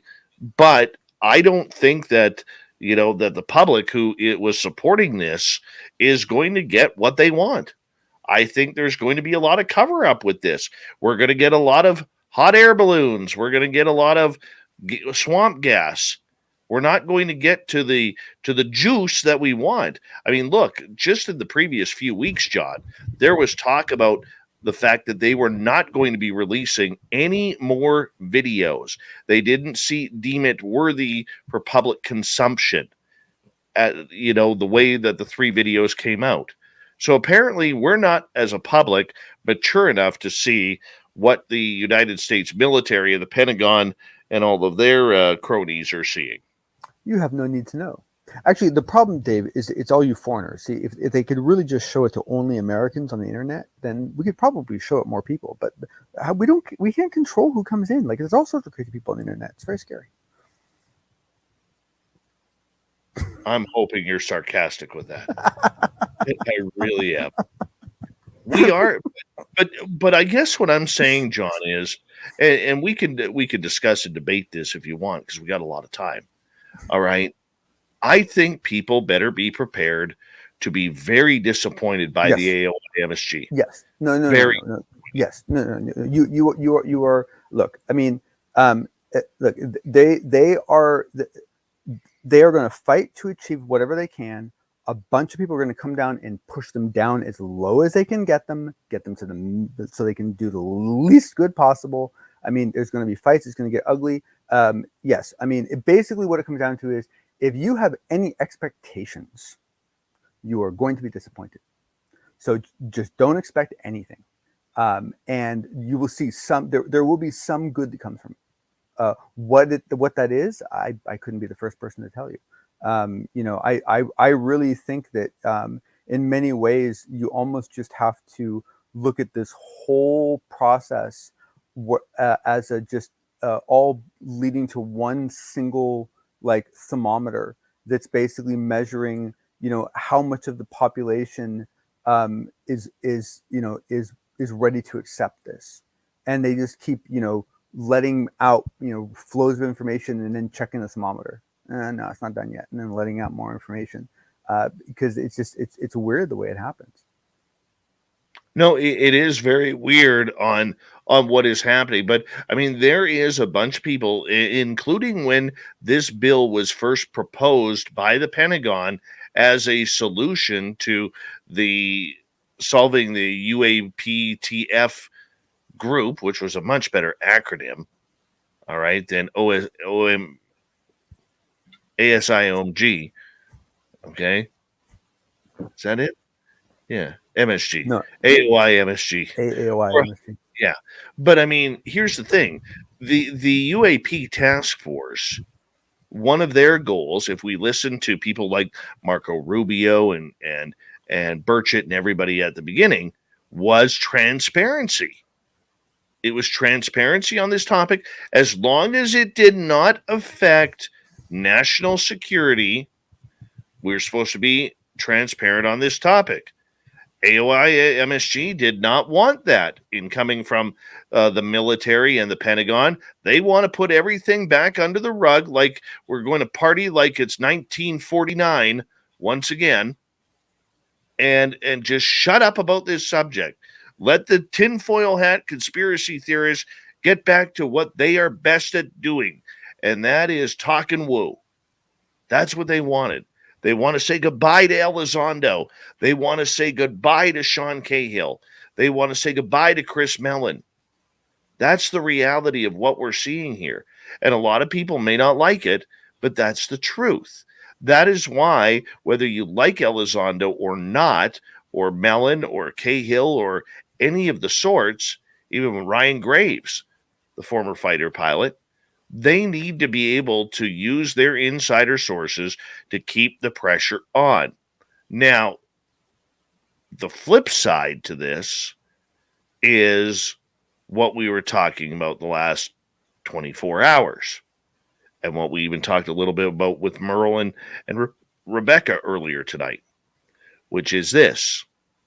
What if the phenomena is so scary that they feel the American public, therefore the world public, is not ready for what the phenomena is really about?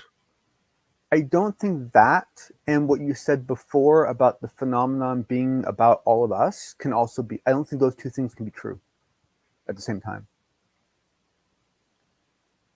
Well, that's fine. How could it be? How could it be? I don't know. It's not my job to know. My job is to pass on information. Fair enough. No, totally. No, totally. And when I have somebody high up giving me that information, who's more in the know than any of us ever will be, I'm going to trust it. Yeah, the part of the big question is that the like what is the mandate of this organization? And part of one of my concerns is that this is being set up as what I understand is a permanent office, and maybe I think of organizing groups too logically for government, but to my mind, permanent offices would be created to manage permanent issues, and temporary offices would be created to so if the goal is for them to go answer one question, this probably isn't the setup for that, right? This seems to be an organization designed to maintain something, and I don't know if the goals of that maintenance is necessarily in line with your goals. or anyone else's for that matter. I mean, I'm not really sure exactly. I mean, do we know, for example, and maybe we do, and maybe just it was more clear to someone else when they read it than it was to me. But but to me, there doesn't seem to be a well, I guess there was in a way. I was just thinking, to me, it doesn't seem like there's an easy way to end it where they are able to, like, come to some conclusion. Not saying that's likely, but I'm just saying that kind of implies that this is, set up as a care and feeding sort of situation. But I mean, I would argue that what was said, what you relayed before about it being about all of us, is probably one of the hardest things for anyone to swallow. It is probably the most probably one of the more honest things that I've heard. In that, I mean, there's ample evidence of the amount of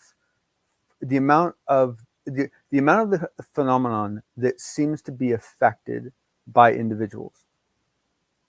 I mean, it's I mean, you even take I wish I could find it, man. There was this amazing guy that he was on Coast to Coast, and he was a police detective up in Canada, and he worked for a large group, and I remember I think it was in British Columbia or something like that. But he worked for a pretty large police force, and basically what he said was that poltergeists were a tax burden on the people, because when poltergeists would happen, they would call the police would investigate. It would happen for 2 weeks, and then it would fall back down again, and it would happen over and over again, and there would never be any like physical appearance of anything. It would just be like things moving and so forth.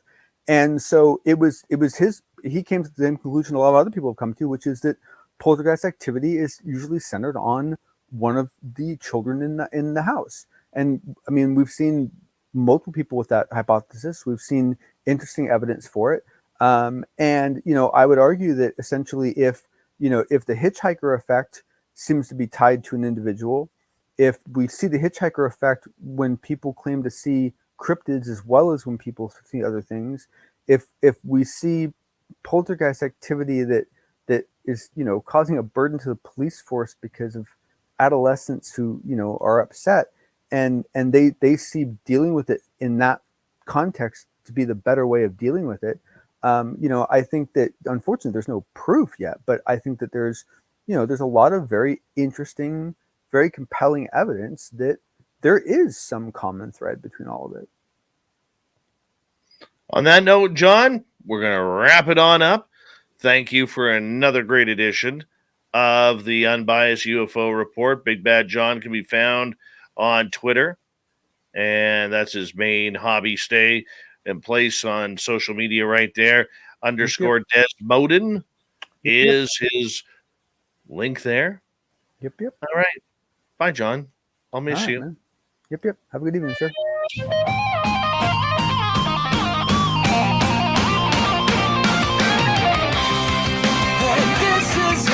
All right, let's see what Shirky Poo has for us for the night as we get into the news here. Authorities in South Carolina are urging residents to be on the lookout for an unidentified large cat spotted on the loose. The Calhoun County Sheriff's Office said that residents should use extreme caution after the large cat was spotted in the Sandy Run area of Swansea. And Chief Deputy Matt Trenham said multiple officers called the sheriff's office to report a large cat on the loose, but no such animals have been reported. Well, what kind of large cat? How can you use the statement large cat 67 times in a story? What is it? Is it a mountain lion? Because those are pretty prevalent around North America. Is it a Bengal tiger? Is it a lion? Is it a jaguar? A black panther? What is it? What is it? Oh, here it is. They think it's a tiger. But the identity of the feline has not been confirmed. Oh, so they're thinking. Terrible writing there. Terrible. Anyways, they go on to say police have not managed a glimpse of it, but they have located a paw print that authorities believe could belong to a large feline. Really? We're ending with the same thing. This is what happens when you have journalism students doing practicums and being allowed to report stories. That's what happens. A young boy on a zip line at an adventure park in Costa Rica had an unexpected wildlife encounter when he collided with a sloth climbing on the cable. The poor video is shown on Instagram by the Go Adventure Arenal Park in La Fortuna, showing the young boy taking off on the zip line through the rainforest, having a grand old time. The video, filmed by a tour guide, captured the moment when the boy came into an abrupt stop after he collided with a sloth on the line. I just clocked him straight in the face. What do I do about the sloth? The boy asked in the video. The tour guide tells the boy just to wait, and they remain in place, and the sloth will make its way to lower ground.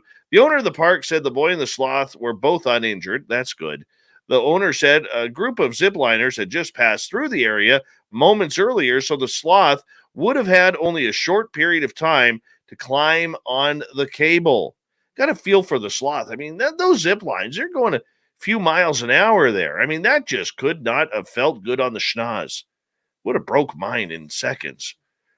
A comet, twice the size of the one that killed all the dinosaurs, is expected to come dangerously close to Earth every once in a while. Every year, stargazers get out their telescopes with excitement to watch the Perseids meteor showers in July and August, and Comet Swift-Tuttle is to thank. Yeah, the Perseids, which appear to us as beautiful shooting stars lighting up the night sky, is really an enormous stream of cosmic space debris that our Earth is periodically passing. All right, well, let's get to Swift-Tuttle, by the way. It's a periodic comet that orbits the sun every 133 years. Comets are snowballs, frozen gases, and rocks and dust. You know, they're made of leftovers from the formation of the solar system. When a comet approaches the sun, forms a tail made of gas and dust particles that face away from the large star. All right, cool. Thanks. Let's go to Florida man here before we end the night. An experienced drug user in Florida was charged after he called 911 to complain that the meth that he recently purchased was inferior and wanted an officer dispatched to test the quality. Thomas Eugene Colucci greeted deputies when they arrived at his door in Spring Hill, Florida, about 140 kilometers west of Orlando. Colucci told the cops he had recently purchased meth from a man he met at a local bar. After having used a bit of it, believed it was actual bath salts. Oh, no. He explained that he was an experienced drug user, and because he used meth in the past, he knew what it should feel like. Well, guess what? He lost his fake meth, got charged with possession of meth and drug paraphernalia. He's now set out on bond at $7,000. We got Mr. Ron Bumblefoot Thal rocking in the background with Little Brother is watching. Bumblefoot is the official music of Spaced Out Radio, rocking us in and out of every single show. Get your horns up for the guitar god himself. Special thanks to everybody listening in at home, at work, in your cars, wherever you may be. Thank you to everyone in our chat rooms tonight. YouTube, Twitch, LGAB, Revolution Radio, Spreaker, Facebook, the Space Travelers Club, and on Twitter at hashtag Spaced Out Radio.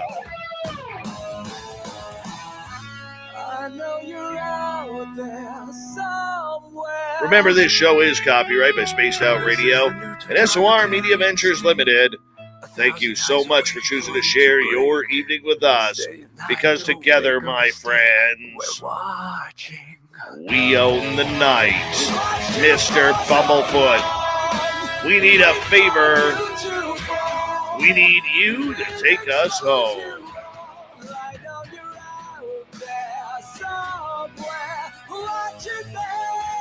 Yes, the Woo Train has docked for the night, but soon, my friends, we shall ride again. Your seats are always available.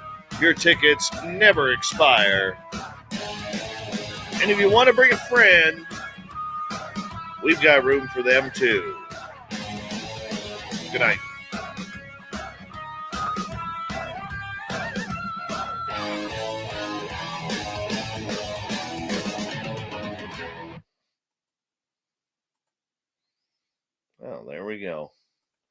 There we go, Fedora.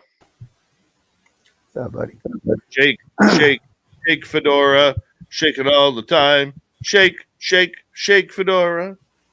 You know. Hey, I actually heard some crazy rumor they were making a sequel to that movie. Yeah. Beetlejuice? I would love that. I forgot about that. I meant to look that up. Is everybody still alive from that movie? Look, Michael Keaton, Winona Ryder. Yeah. I mean, those are the only two characters that really. Catherine I mean, nothing. O'Hara. No offense to the other characters, but those were the two really important ones.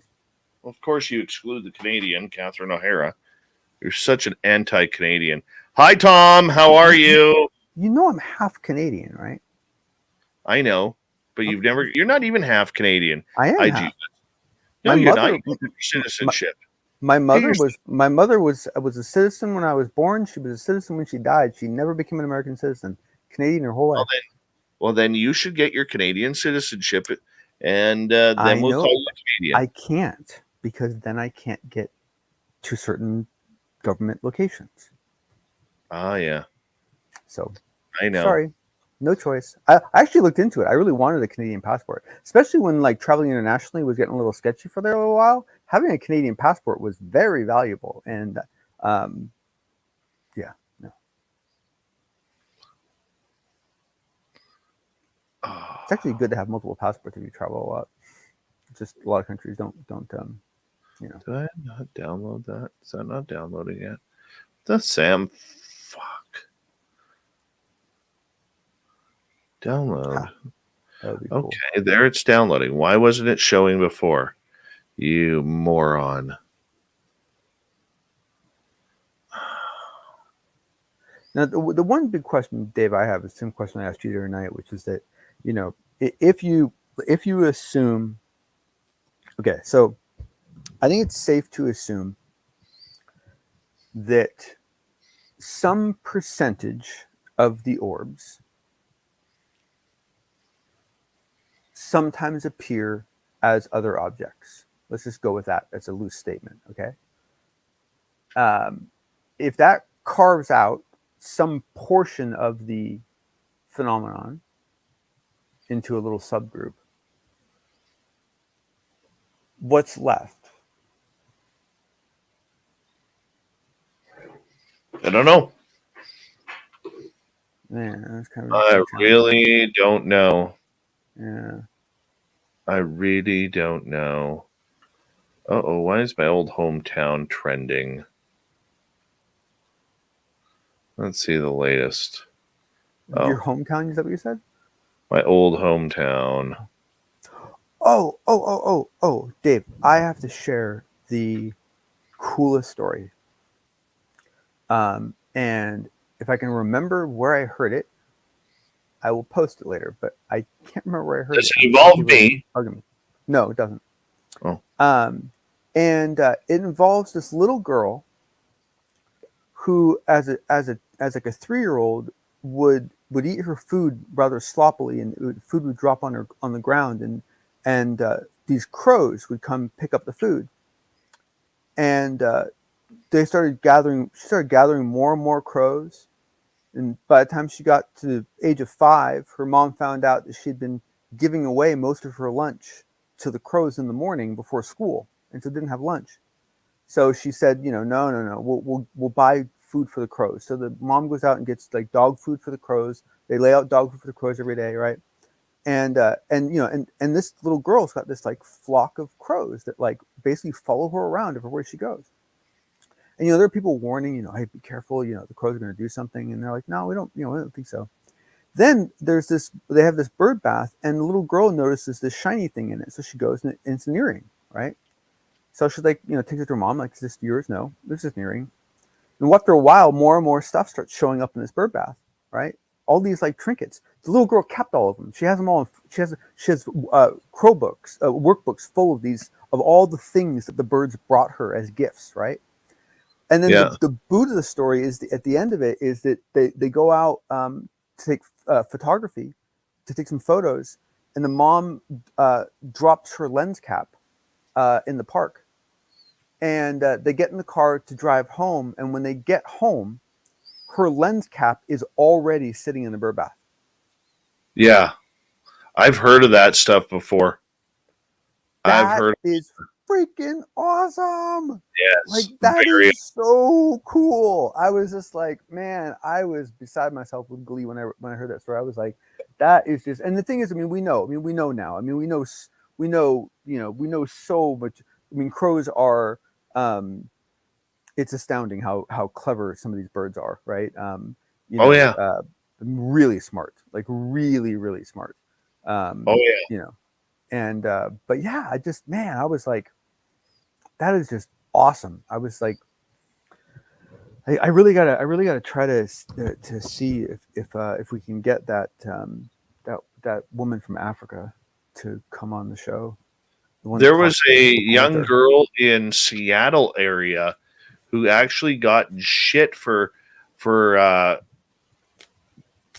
helping the crows because so many crows were coming to that area and pooping all over the place and chasing small dogs and small cats and everything that they wanted her to stop. See, the thing is that to me, like why not work with her and try to find another place for her to go? Like, you know what I'm saying? Like mitigate it, find some middle ground. I mean, like, don't. Or we could worry about more pressing things in life than a young girl having issues with crows. Or she could send the birds after them, and then she can write a story about it and make money. Or, well, that could happen. It's like, I remember when my parents lived in this townhouse complex, one of the big things at that time in the late 90s was all of these get off my lawn type people in complexes around the Lower Mainland where children lived. As more and more children were parents were starting, to move into townhouses rather than into full-on houses. And one of the big complaints from a lot of these strata councils was kids playing hockey in the strata area and how it was ruining the value of it. So one day on my parents' complex, this get off my lawn kind of bastard gave my nephew and his buddies shit for playing hockey and saying, "Oh, you're hitting cars and everything." And my car was there. My car was always there. So I still lived with my parents at the time. So I rounded up some of my big friends that I had, and we all went and played hockey with the kids, waiting for the asshole to come on by again and say something stupid. And I remember he passed through that one time, and I just looked at him, and he kind of looked at me and shook his head, and I just kind of gave him the old "how do you do" verbally. It shut him up pretty good. I'm sorry. I have zero tolerance for get off my lawn type of parents who pick on kids just because they're being kids. I remember one time my ex-wife and I, I'm in complete agreement with you. Complete agreement with you. I remember this one time I was golfing with my ex-wife, and she wanted to learn how to golf. So her and I went to this executive par 3, and we went and played around. And we had these 5 kids in front of us. Probably the youngest one was maybe 11. The oldest was probably like 13, 14. And this asshole of a course manager just would not. This old senior citizen just would not leave these kids alone. Would not, just no matter what he did, he was picking on them. The 2 boys who weren't playing, they were caddying for their buddies. He didn't like that. We don't allow caddies on this course, and all of this kind of shit, right? And he ended up kicking the kids off the course. And I said something to him because I'm a loudmouth like that. And I walked right into the golf pro room afterwards, and into the golf clubhouse, And I went up to the golf pro and I just said, he goes, how was your round? And I said, so my round was great, but I'm never coming back here golfing again. And he asked why. I told him why. I said, there's no reason to be an asshole. I said, these kids could be breaking into cabins. They could be breaking into cars. They could be doing whatever. But no, they chose to spend their time on your golf course, and your asshole marshal picks on them the entire time. Well, sir, can we give you a free round of golf? We're really sorry. That's not what we're about or trying to do or anything like that. I said, no, I don't want a free round of golf. What I want is for this asshole to go apologize to those kids and their parents. You know? I said, because he was just an absolute dick for no reason. And I said, when you do something, I said, not if you do something. Dave, that's the Shane you spoke to on the phone. I said, when you do something about it, I said, then you call me and then I will decide whether or not I will come back as a client, you know, or as a golfer, whatever it was. But thoroughly disgusted. Thoroughly disgusted. Yeah, I just, I mean, but, to me, it's just, there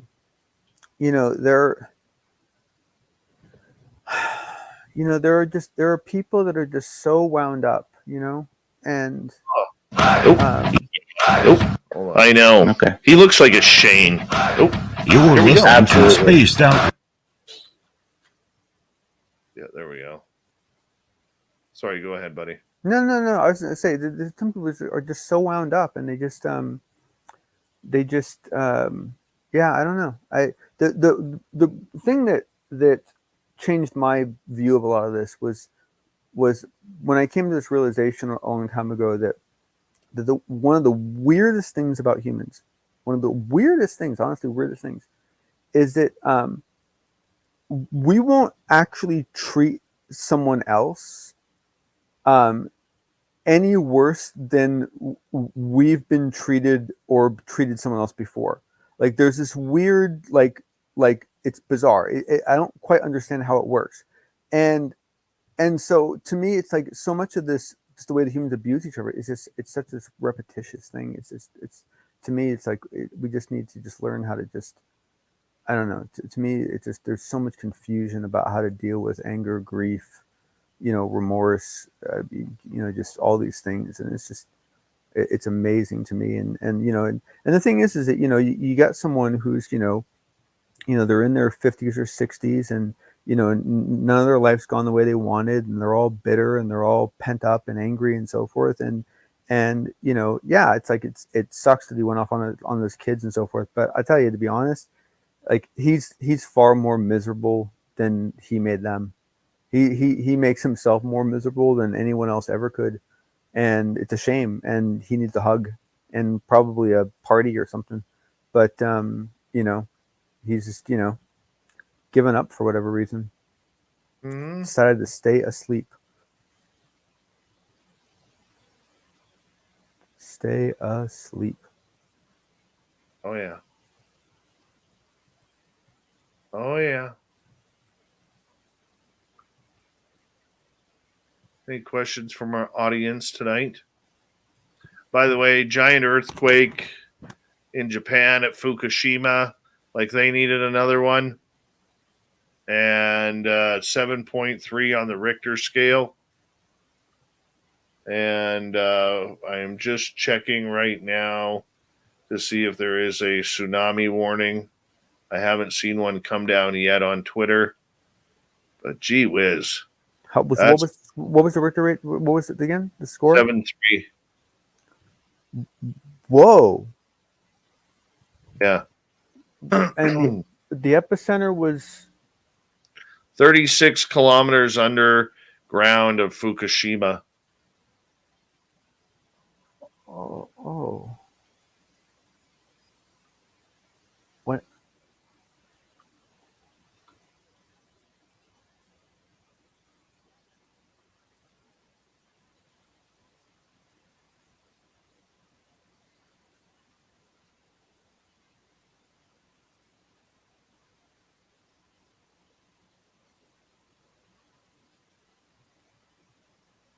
So 2 passed so far. Oh, I guess 4 deaths reported, 97 injured.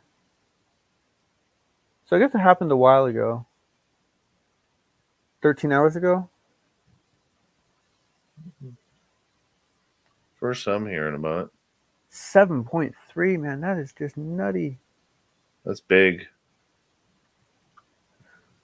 So 7.3, so the one I was in was, I think it was originally scored as a 7.1. I think it got post scored as a 6.9 in the end. So, I mean, honestly, there's a big difference between 6.9 and 7.3.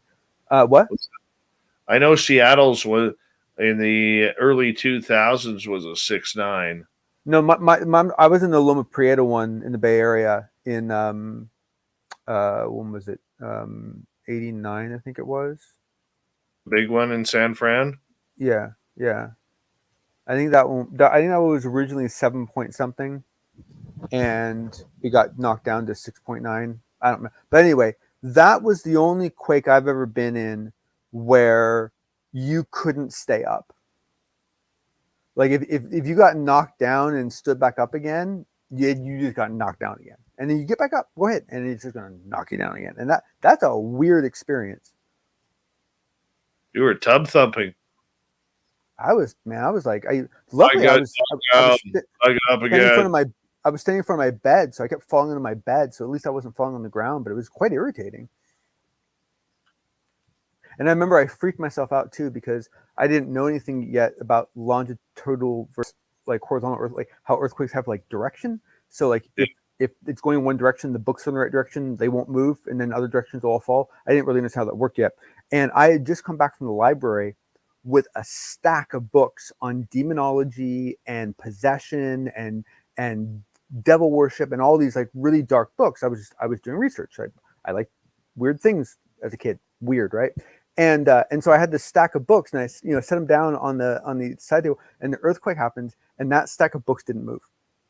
Everything else fell forward. That stack of books didn't move at all. And I know it's because just the way they were stacked. It was just because of the way the earthquake went. But at the time, I was like, that's disturbing. And the other weird part was afterwards I had to, well, I didn't have to, but I chose to ride. What was I doing? I was in the 8th grade, man. I was trying to cast spells. Like I think all 8th graders were trying to cast spells, weren't they? Either cast spells or build bombs, one of the two. Basically I decided to ride my bike across town. Yeah, to check on my girlfriend at the time, and because all the phones were down, but power was out too everywhere, and so I rode across Mountain View, California, on my bike, and it was the weirdest thing because of how quiet it was. It was like I don't know how many of you can. A lot of us can hear like some of the hums that electricity creates. And, you can hear it if you listen, but you can phase it out pretty easily. Well, there's a lot more of that than anyone realizes. And when everything goes off, like everything, it's crazy how quiet it is. Like just disturbingly quiet. No, I never casted any good spells. I never succeeded. And yes, Dungeons and Dragons was a big deal. I love Dungeons and Dragons. I look very forward to playing it with my daughter.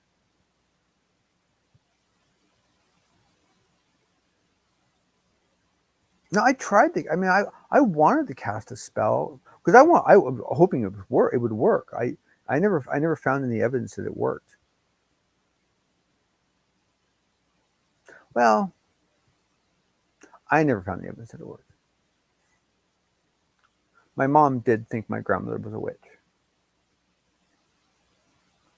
And she did do some weird things. So.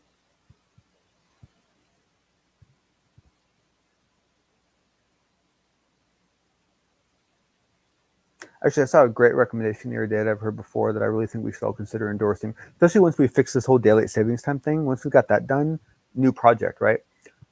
Change ages to levels. I really like this idea. I think this is a really good idea. You are a 47th level wizard. See, doesn't that sound better? It sounds so much better.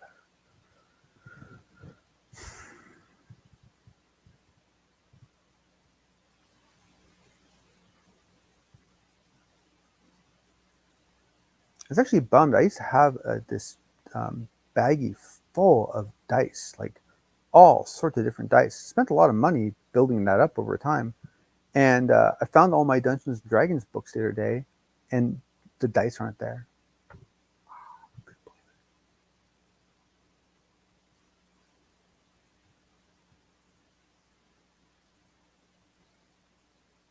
I don't know if he still does, but as of like 5 years ago, maybe a little more.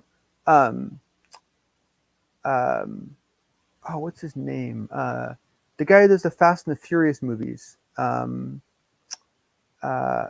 really like the guy too. Anyway, he actually plays Dungeons and Dragons. He runs a room. He runs a weekly game. Vin Diesel? Is that his name? Yeah, I think it is. Yeah, Vin Diesel. Yeah, he runs like a weekly Dungeons and Dragons game. Freaking awesome. The challenge with Dungeons and Dragons is that it all depends on who is the dungeon master. There are, just like in real life, there are some of us who are storytellers. There are some of us who are not. I'm not saying that non-storytellers can't learn. I don't know that. But I'm just saying that there are non-storytellers and storytellers. And there are people with vivid imaginations and people with less than vivid imaginations. And dungeon masters should always be people with vivid imaginations and very open minds. And a bad dungeon master can completely destroy the entire experience.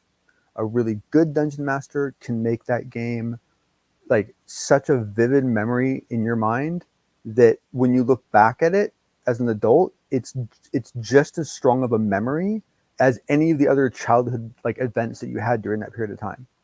Like in your mind, you think of okay, we went here and we did this, and then we played this game, and you think in the game, you think of what happened in the game, what challenges and what jokes do because it's all dialogue. So you're laughing, you're talking, and you're rolling dice, and you're calculating probabilities, and it's like I said, if it's done really well, it's very fast paced and it's tremendous fun. But it's a lot of work for the dungeon master if you do it right. If you really do it right. Being a dungeon master is a ton of work.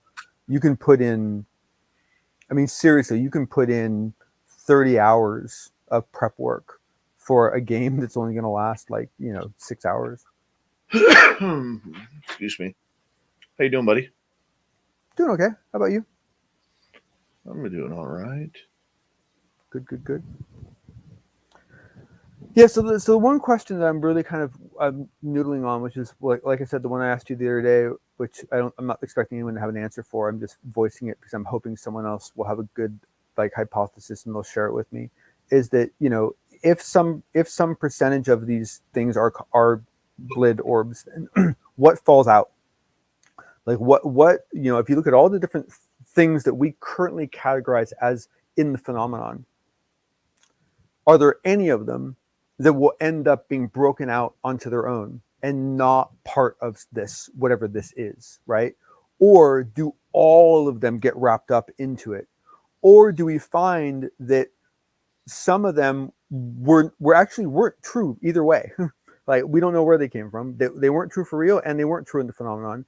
And other parts we find that they were true in the phenomenon and could appear true. What I'm saying? How does that balance work out? And do you end up with a situation where I don't know.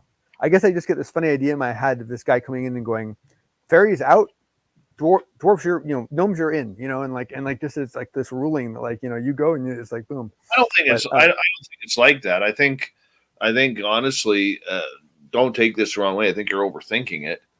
I mean, it's a heavy subject. Me? You're kidding. Yeah. No, I'm dead serious. I think it's a heavy subject indeed, but I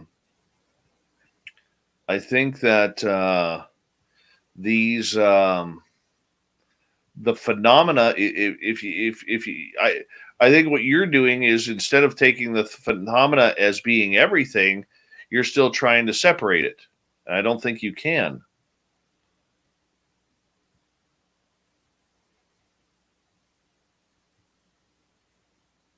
If you're part of the phenomena, everything is the phenomena.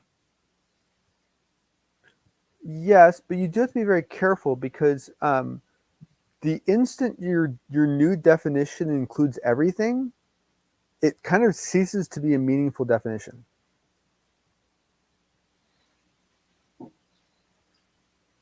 Look, it doesn't mean that it's proven. Doesn't mean that it's proven yet at all. No, I know. I'm entertaining the idea because for me personally, I do believe that I have. How should I put this? I believe that I have reasonable evidence that some of the orbs that have appeared have had the ability to appear as other things, being people, being ships, being whatever. But Right. I have no evidence that that happens all the time, and I have no evidence that is consistently what happens. And I have no evidence of even like what percentage of the events out there that happen are in that category. And Okay. so, Well, you know, I want to stop you right there. yeah, please, Okay? yeah, I'm going to challenge you on this a little bit. yeah. Okay. What is evidence?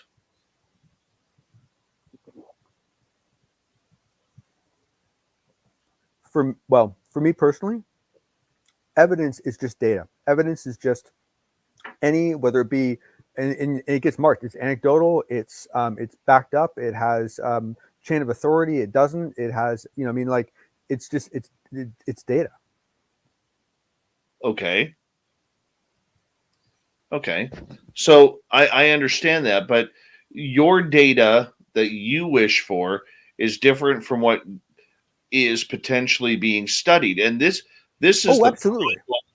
but this is the problem with the phenomena and the secrets that are being held is we don't know what the evidence is. So saying that we don't have evidence or trying to break down the evidence when we don't know what the evidence is a moot point. Well, yeah, but I guess all I'm saying is that me personally, I believe that I have at least discovered enough evidence that at least once. That's all I'm saying is that at least once there has been a relationship between the orb and the entity. But like I said, that doesn't. There's no way to say that that's always the case anyway, right? No, go ahead. Is that not conventional scientific thinking, though, when we're dealing with something that is unconventional? I mean, you got to realize if the phenomena is everything, it is a brand new science. Yes, yeah, and I'm totally I'm fine with that. Although that question got me distracted. I had an answer to your previous question, and now I forgot your previous question and my answer. Would you ask me? Oh, it was a good question. But the thing is that I mean,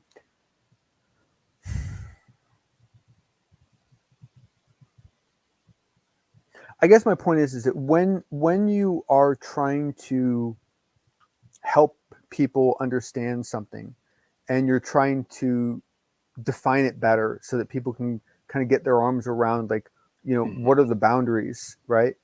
To say that it's in everything, I think you would have to bind it a little more than that. You would have to say it's in everything insofar as it is life force, or it is life energy, or it is like associated with some aspect of you that it directly relates to, because how the likelihood of every process in your body being related to phenomenon, it seems very unnecessary.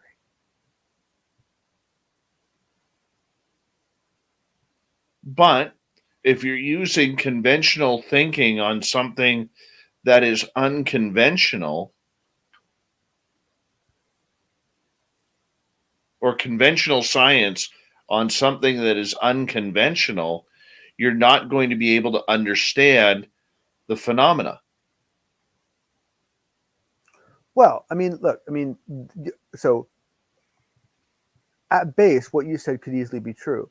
I personally would find it kind of insulting if anyone ever actually accused me of having conventional thinking personally, but that's just a personality quirk. But to your point, I think that there is definitely a danger in that, you know, if you if the way you have defined science has created a mask for you that you don't know is there, that then filters out certain things when you look around, then you've done something really wrong, right? So you know, because obviously, you know, you're missing something deep. And the thing is that I don't think it's necessarily hard to sell to people that it's part of everything, if once again there is some, okay, like for example, when one of the more popular presentations that I used to do is I would basically give, like, you know, 2 slides of information, and then my third slide would be like, and why do you care, right? And then I would boil it down to some minimalistic thing of just, this is why you should even care about what I'm saying, you know. And to me, and that why do you care, it has to be something personal, right? It has to be something that impacts you directly, you know, like it impacts your daily life, it impacts your you know, and I just don't know what aspect of the phenomenon it is going to really improve. Well, I don't know, you know, come to think of it, Dave, if we could just explain to people, hey, the reason why when you have a really positive attitude and you're feeling really good and you're feeling really open and you're feeling really honest and true to yourself, that you know good things tend to happen. If we can start explaining some of the patterns that we see with this, then that actually would be very useful for people, and that actually probably would be enough for people to pay attention.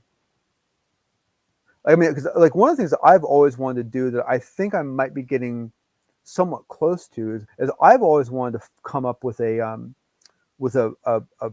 proper formal definition of luck, but it's hard. Oh, very, very understand, and I can see where it is. And luck itself may very likely be part of the phenomenon, as warped as that is. But you know, you do get to a point where it's like, okay, if it touches enough things, it's not really that phenomenal anymore. It's kind of common.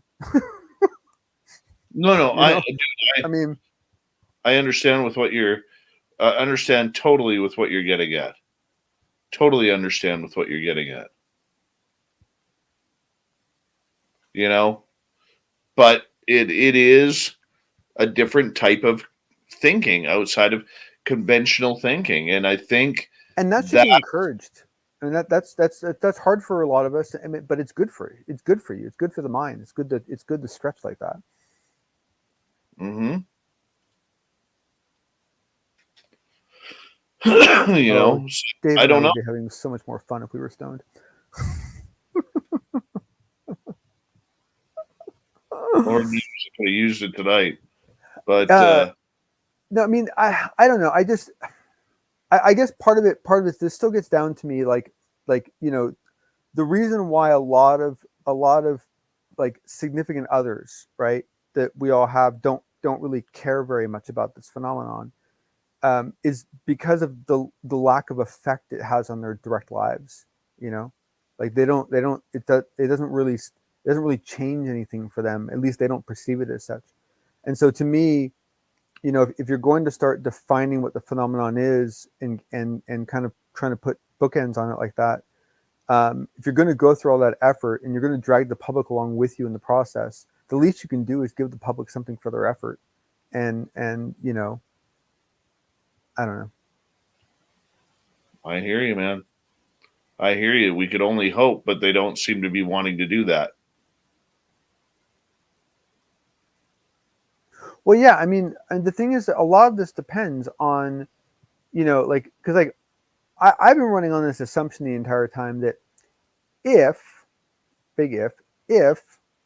any part of the U.S. government is actually in contact with any non-earthbound entity, that earthbound entity would be smart enough and more advanced and would know better than to get manipulated by us, I would hope. But I have to imagine that if it turns out that the use of the phenomenon, that there is no gatekeeper, and honestly, there's indication that there's not, because if you look at the PK man, the work that Mishlov did, like that guy was not a good person, and he still seemed to have some very interesting phenomenon happening around him. So if there is no gatekeeper, if there is no control as to whether it's used for good or evil, or who uses it, or so forth, and there's no way of preventing anyone from using it once they know how, and it could be seen as being somehow potentially used as as an offensive or defensive weapon, then no government would want you to know how it works, because it's like handing out missiles. I mean, that would terrify any government. But I just have to believe that even if you did hand it out to everyone, that whoever it is would know to say no to the right folks. I know that's way too much of an assumption. It's just, I realized it's just the assumption I've been running on in my head without even realizing it. It's an interesting thought and concept, isn't it? Mm-hmm. But I tell you, John Keel's books, I could not more highly recommend for people to read those books.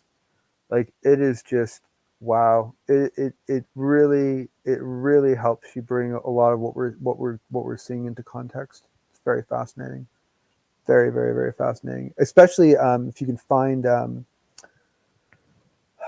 of the interviews that Keel did around that time,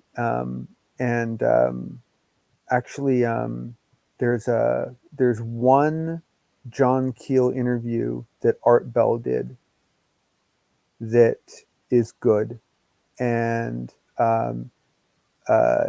you can get it if you dig. The problem is it if I remember correctly, I think that was the one that didn't work.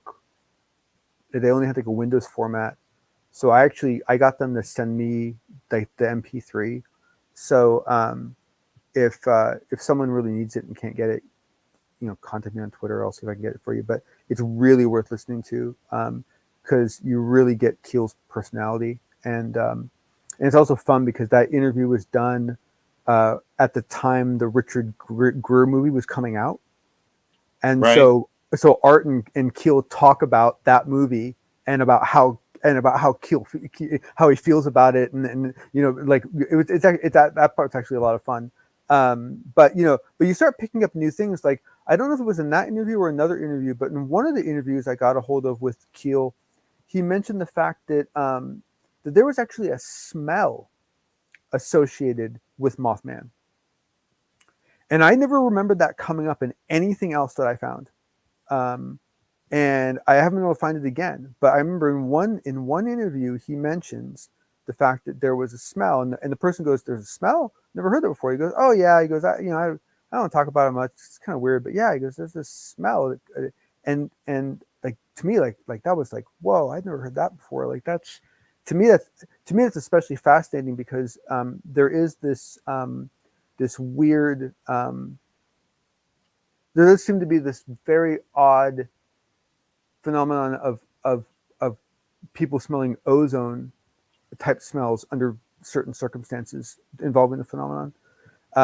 And so I don't know what smell. I want to find out, but I couldn't. I don't know. He didn't say, or maybe he did say, and I can't. I'm still looking for it. If I find where he said that, I will post it. I swear, because I've been looking for it for weeks. But yeah, man, that keel stuff is it's very, very, very interesting. Like the stuff he went through. I mean, he would go, he would be driving down the road, would decide at that point in time to pull off the road and check into a motel. He would check in the motel, and there would be 30 messages for him.